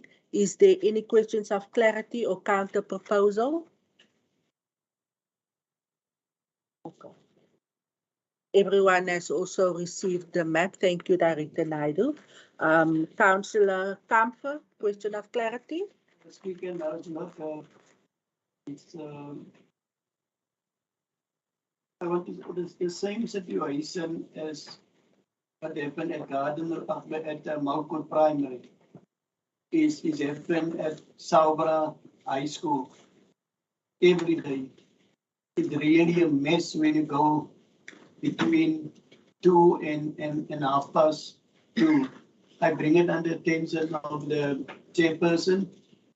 So they wrote a letter to MM. To the I don't know if they put it to the MM or to the traffic department. But I would like they must really look into what's happening on a they sent the traffic people, everybody was standing at All Saints Church. So, and I think it's a very urgent thing to look into what's happening at Salva. Please, Speaker. Thank you, Councillor Kamfer. If there's no counter proposal, the item carries. Councillor Kamfer, you're like the Executive Mayor. My apologies, Mayor. You may proceed. Speaker, thank you for indulging me, for giving me the opportunity. I think at this stage we've got a similar challenge with point, and I think also we need to ask our school governing bodies to also come up with solutions or proposals. This was a proposal by the governing body. We went out to the public and so forth, so we had quite an open process so that everybody can take note of what they're proposing and so on. But Councillor Kamfer, my suggestion is we must tell that governing body to come up with a plan. We will work with them as we did here and so on. I think from our side, we must have a traffic assessment or at all our schools and so on. I think we already asked for it in the CBD because we've got quite a few schools here. But maybe we should consider having all the schools and that a study being done so that we can get a solution to this problem. We've got at some of the schools already arrangements, and at some of the schools there's no arrangements. But it seems to me that we've got this traffic issue at some stages or times of the day at all the schools. Thank you, Executive Mayor. It is a safety matter, also a concern, and very valuable input. I think, if we will be able to attend to that. I see the light of Councillor Van Dijk. Madam Chair, thank you. Councillor Kamfer, duly noted. We've asked Mr. Williamson to assess all the schools. So there is a process we have started and schools will be tackled. Thank you, Chairperson, for that confirmation, Mayor. We will then look at all our schools. Councillor Kutsia may return to the chambers. Thank you. We are then at item 316. Thank you so much, Mr. Kutsia and Director Yankees for sitting down. We are at item E34, alienation of portion of earth 5053 Mossel Bay, situated between Hardekool and Peperboom Crescent, Heiderand, by means of a tender process. Is there a proposal for the approval? Madam Speaker, I'd like to propose item 1 change the recommendation that the reserve price be increased from 3.2 million up to 6 million, please, ma'am. That's the ward councillor who's proposing an increase there. Do you have a second on that proposal, Councillor Furness? Madam Speaker, I second that item as well as the change in the reserve value. Thank you. Thank you very much, Councillor Kutsia. Any questions of clarity or a counter proposal? None. Thank you very much, colleagues. The item carries unanimously. We are then on page 324, item E35, monthly reports with regards to supply chain management for the period September 2021 to December 2021. The report is for cognizance. Can I get a proposal for acceptance thereof? Thank you, Councillor Erika Meyer. Seconder? Madam Speaker, I'll second. Thank you very much, Councillor Furness. Is there any questions on this item? No, thank you very much. It carries. Page 326, item E37, quarterly variement reports for the period ending 30 September 2021 and 31st December 2021. Can I please get a proposer? Thank you, Madam Speaker. And we support that item.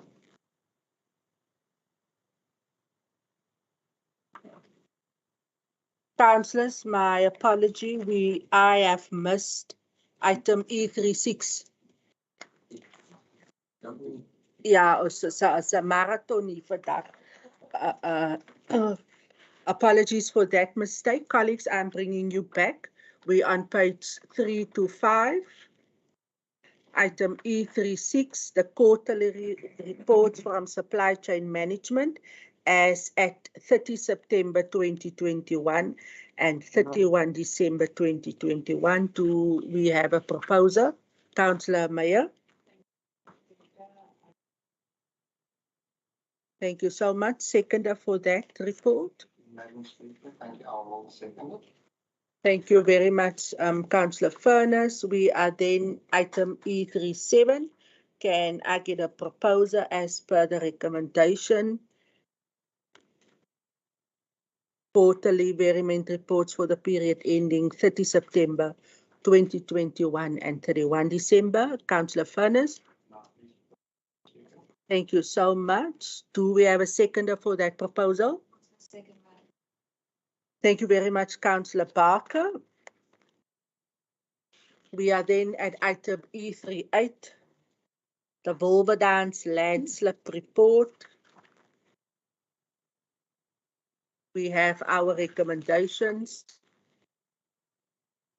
on page 332, listed from 1 up until 8 on page 333. Can I please have a proposer in this regard? Thank you very much, Madam Speaker.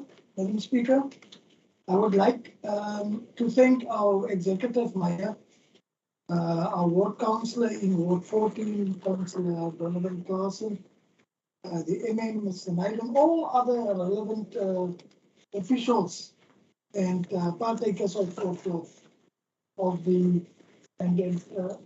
incident that happened in Wolverdans. By now, we all know that there's 2 injuries that happened there, but I can gladly say that there is a lot of things in place at this stage to assist the people as well as the families of the injured people. So with that, Madam Speaker, I would like to propose item E38 for approval. Thank you. For cognizance. Thank you very much, Executive Deputy Mayor. Is there a seconder? I will second, Speaker. Thank you, Ward Councillor. Councillor Claassen is seconding. Is there any questions of clarity? Yes, Councillor Buddha. Madam Speaker, thank you. In this regard, I see that the minister was there and the council and so on visiting for the roadblock. I want us to know the first thing. If you look roadblock, you see a lot of houses. They are on top of the pillar. So now I understand that there are 5 houses affected. I want us to know what is the condition of the rest of the houses. That is one. Secondly, Madam Speaker, we want us to, when we rectify this thing, we have the people, we must take this thing very serious. Ask me what. I think 5 years ago, Elderman Harry Levendal and my colleague this side, Elderman, Mr. Boyce, they were appointing what we called Clark House in Kiwi Street. Did you see? They were on the media there. Yes. Showing the crack, the houses, they were badly cracked there. In a later stage in Kiwi Street, you find that all that street was built in new houses with what we call on top with Giza. All those people. If you walk there, you're going to see those people, 1 person for 2 houses in 1 block, because they were just trying to help the people's lives.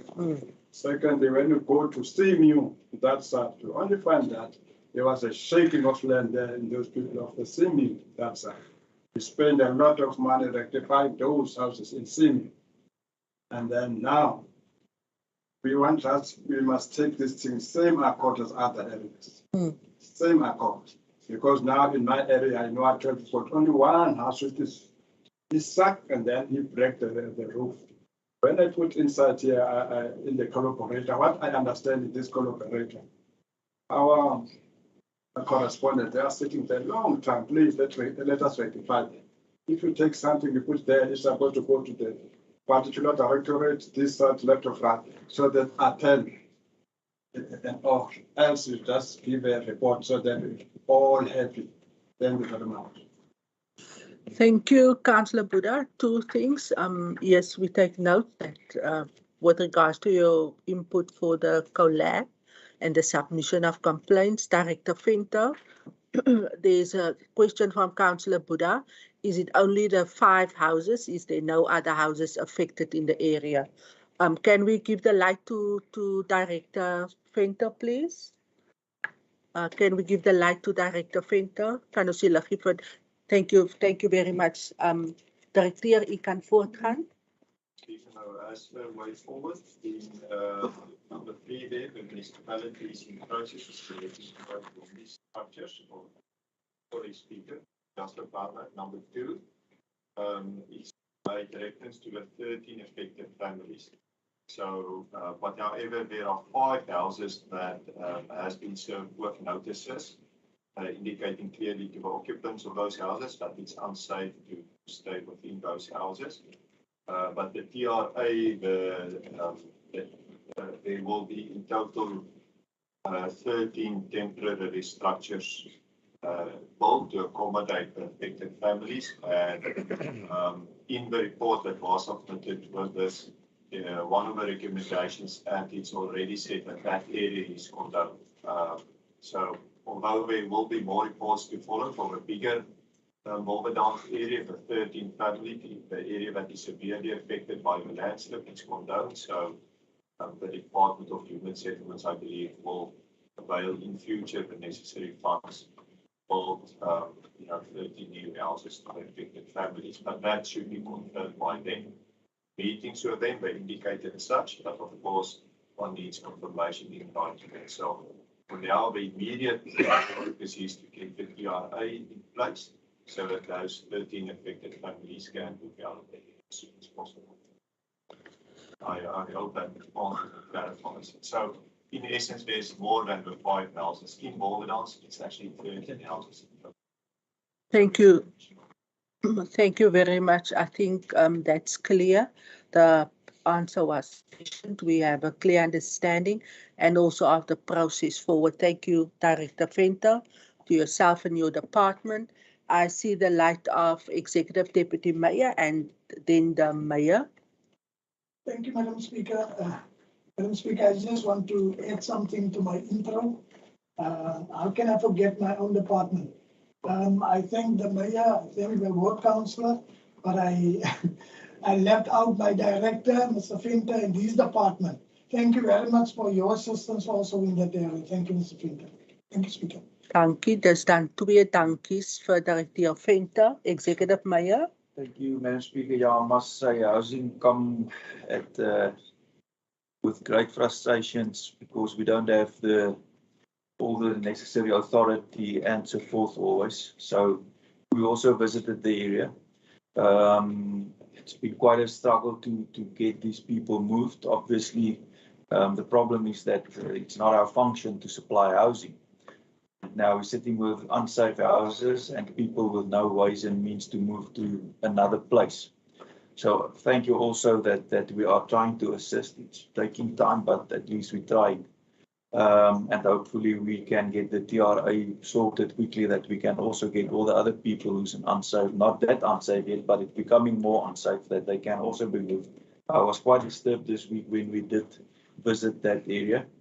And the area also 2 children were hurt severely due to houses that's been demolished quite a while ago already.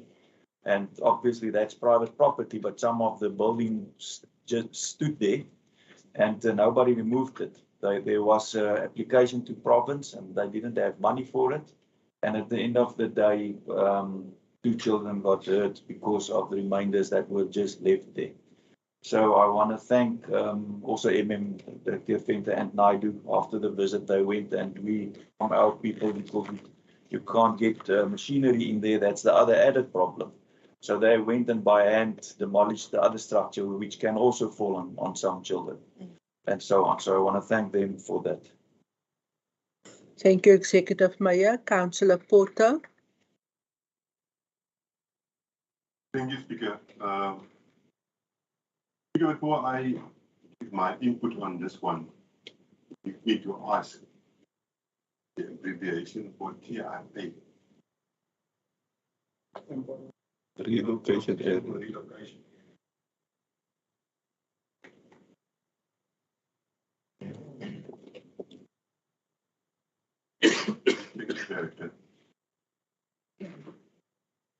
Peter, we also from the Patriotic Alliance have visited the site, and we will concur in terms of the landslide danger that lurks. I mean, walk to some of the properties and the yards, and one could literally see the gaps between, the walls as slides, erosion is taking place. Also, the danger for any piece of land that may at any given time fall in, and what it would mean to residents, owners, and families. One question is how on earth could one have building these houses there? I'm starting master because if you look at the entire area where these houses have been built, how the walls are falling, the street is falling in. The one piece of road that has been lifted up, filled up since December, and in no space of time collapsed again. It's clay. Everywhere it's just clay. So the question is, how could that land have been approved for housing? Then, Speaker, we also went to the site where these two residents of that area has been injured, and it is confirmed now that it is connected from the local hospital to Groote Schuur, where they suffered from crushed and fractured spinal cords. They may not even walk when they're out of it. It is a very, very serious situation for us when the community is affected in that case. Currently, as we're speaking, the families are in disarray. These are poor families. It has been reported that one of the injured, I think is the eldest, about 25 years old. He used to sleep as a homeless person. He used to sleep under those concrete blocks. And these people are indicating to us that they have spoken to the council, they have spoken to the municipality to come and demolish the remainder of these cement blocks that stood under columns or pillars ever since this accident. It has never been taken. So, having heard what the mayor is saying in terms of private property, the big question remains as to who then demolished that. There were 5 houses that has been demolished for over 6 years already. If I look at the site, there's about 2 of those houses. The one is the very far, inside on the land. Those houses that the debris has been collected and taken away, but the 2 in front remain. So someone must take responsibility for that. Who did the job? Who demolished and who left the stuff there? And when, the act is also very clear when it comes to service to communities, the municipality must respond expediently and sufficiently in such a way that these issues are being addressed, or should have been addressed. Now, in this instance, Speaker, we are having a very serious situation where anything can happen. From our side, we want to have the debris, all the stuff that is still there, that is remaining, that is posing danger.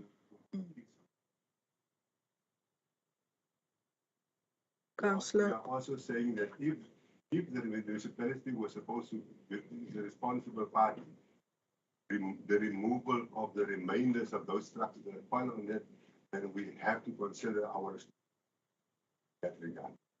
Thank you, Councillor Porter. I think you had one question in terms of the environmental impact study. You've spoken to things that the mayor has also already answered, and the director, in terms of and the deputy mayor, what has been done, because immediately after the mayor visited the area, the municipal teams went in to demolish and to ensure that that whole structure is, down to the ground and also removed to not have any further danger implications. So that has been dealt with. There was a question with regards to the impact study. Councillor Porter, can we give the light to the mayor? And then the director, if you want to respond, you're welcome. But the mayor will first. Mayor, over to you. Speaker, thank you. I think we let the also give his input. Okay. I think then we need to take a small caucus. Maybe we can, we're in a council meeting, so we've got the ability to take a decision and to act as council. So we don't have to wait any further. Yes. And that will also strengthen MM's hand, because I know he's been also busy with us the past 2-3 days and so on. So I'm going to ask for a caucus after gave his No, we can first caucus. Okay, so then I'm going to ask for a caucus. Mayor, how much time do you need? 15 minutes. 15 minutes. The DA is calling for a caucus, 15 minutes, on the landslip. Thank you. Councillor John. Bietjie tee vir almal, vir my ook.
Of 5 minute soos 'n halfuur seker.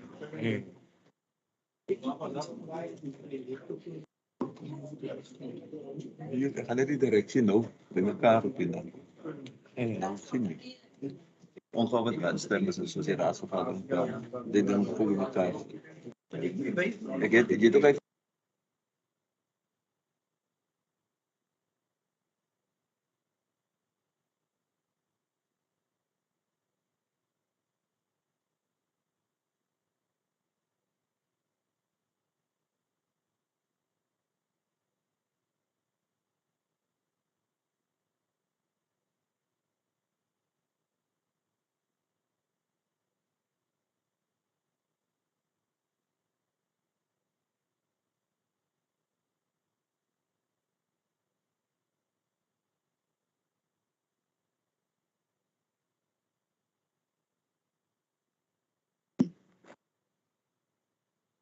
Thank you very much, councillors and members. We will now reconvene with the meeting. All councillors kindly please just take their seats, and the doors at the back. Thank you, CFO. Thank you so much. Highly appreciated.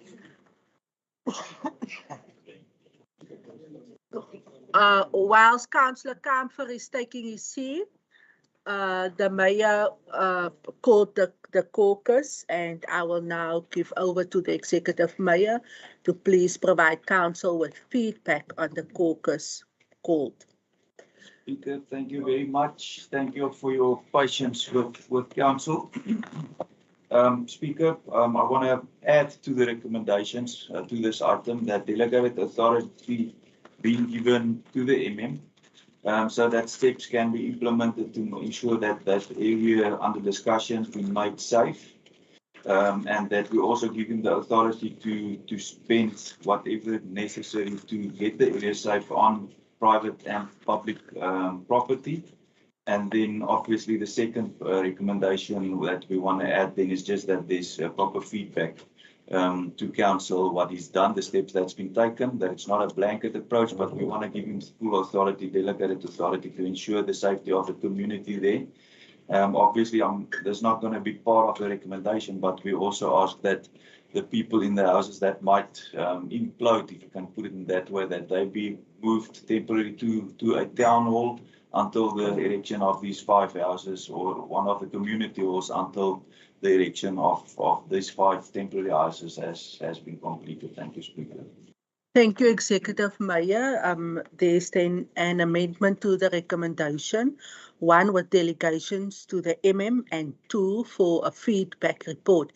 Is there a proposer, seconder on the proposal of the Executive Mayor? Yes, Madam Speaker, I would like to second the proposal. Thank you very much, Council. Then all inputs raised, all questions of clarity, all concerns tabled. The proposal of the mayor then speaks to that.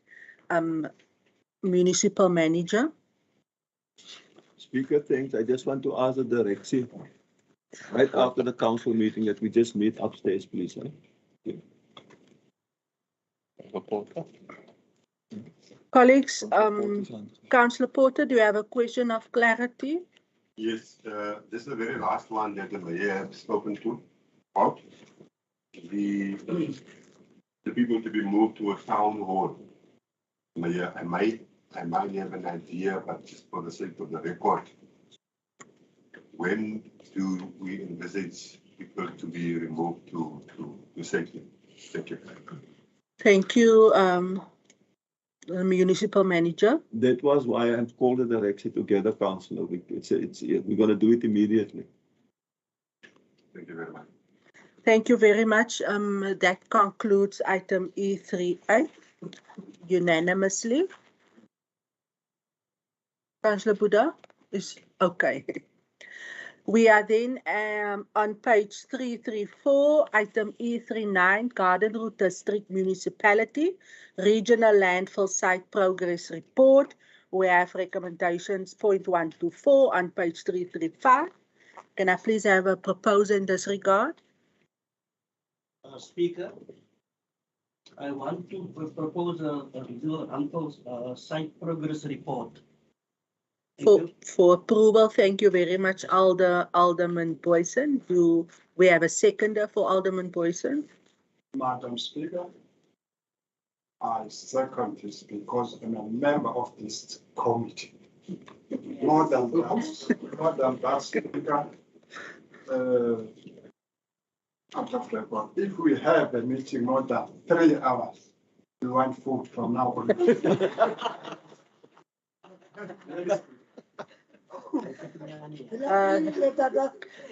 Thank you very much, Councillor Buddha. Yeah, colleagues, it has been a marathon this morning. Duly noted. Thanks for that input. Mayor, do you want to make a comment there? I saw your light.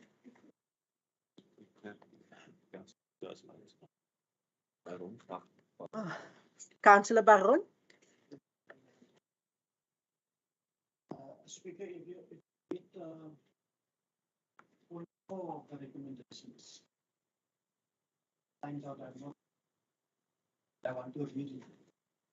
That an implementation protocol agreement between Mossel Municipality and still needs to be concluded. Delegated powers be awarded to the municipal manager to conclude and finalize the agreement. Now, in the past, we discussed this in length.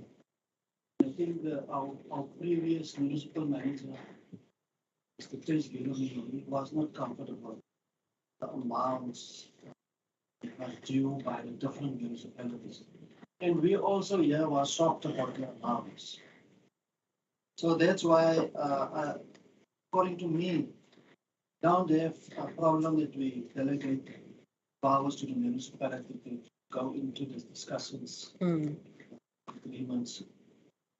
But I think before we finalize any agreement, we as council must have the figures here before we make any agreements. According to me. Thank you, Speaker. Thank you, Councillor Baron. I think Councillor Baron is requesting that, there's a feedback report also to council with regards to when you enter into that type of agreements, The municipal manager can respond. Also speaking to that point, my question was, will the agreement include costs? That's also just a concern that I had. Thank you very much. Executive Mayor. Put on your light, Mayor. $2 million. So it's actually very beneficial that the garden was rather going to go this process, that the previous process failed and so on. So I'm very positive about that. And then, Speaker, just on Councillor Buddha's point, I want to make a counter proposal that we have food if we can have the meeting in under 2 hours. Thank you, Executive Mayor. Councillor Boyson. Madam Speaker, I'm the proposer. I'm the proposer of this item. Maar much okay, I go with you on that. Thank you. Thank you, Councillor Alderman Boyson. So it's then the addition of the input made by Councillor Baron, and then the Mayor also support that as the seconder. Colleagues, if there's no other input. Yeah. Thank you very much, Mr. Prince. Then this item carries unanimously with that recommendation that has been amended, just for minute purposes. Thank you, councillors. I will now hand over to Councillor Porter, who has, can you please take off your hat? Thank you, Councillor. Councillor Porter will now introduce to us 4 motions. Councillor Porter, don't elaborate, just the heading of just share with council the headings of the 4 motions you wish to discuss here. Over to you. Thank you, sir. Thank you, Speaker. It seems like you know, give me 2 minutes. You start to fall in love with the friends next to you. But to give you an indication that I'm still here. However, thank you very much for the opportunity. The thing is, much of what was contained in motions today has been discussed here. And we are partially covered with some of it.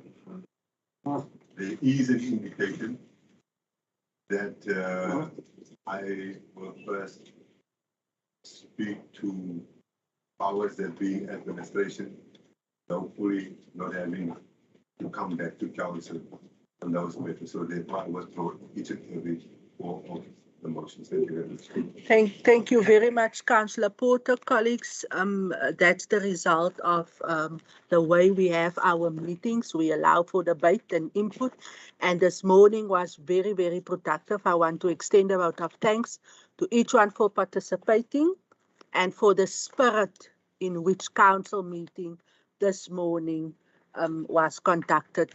Unfortunately, there's no snacks outside. I can only wish you a good day. Enjoy the rest of the day, councillors. We adjourn. Thank you, Speaker. Well.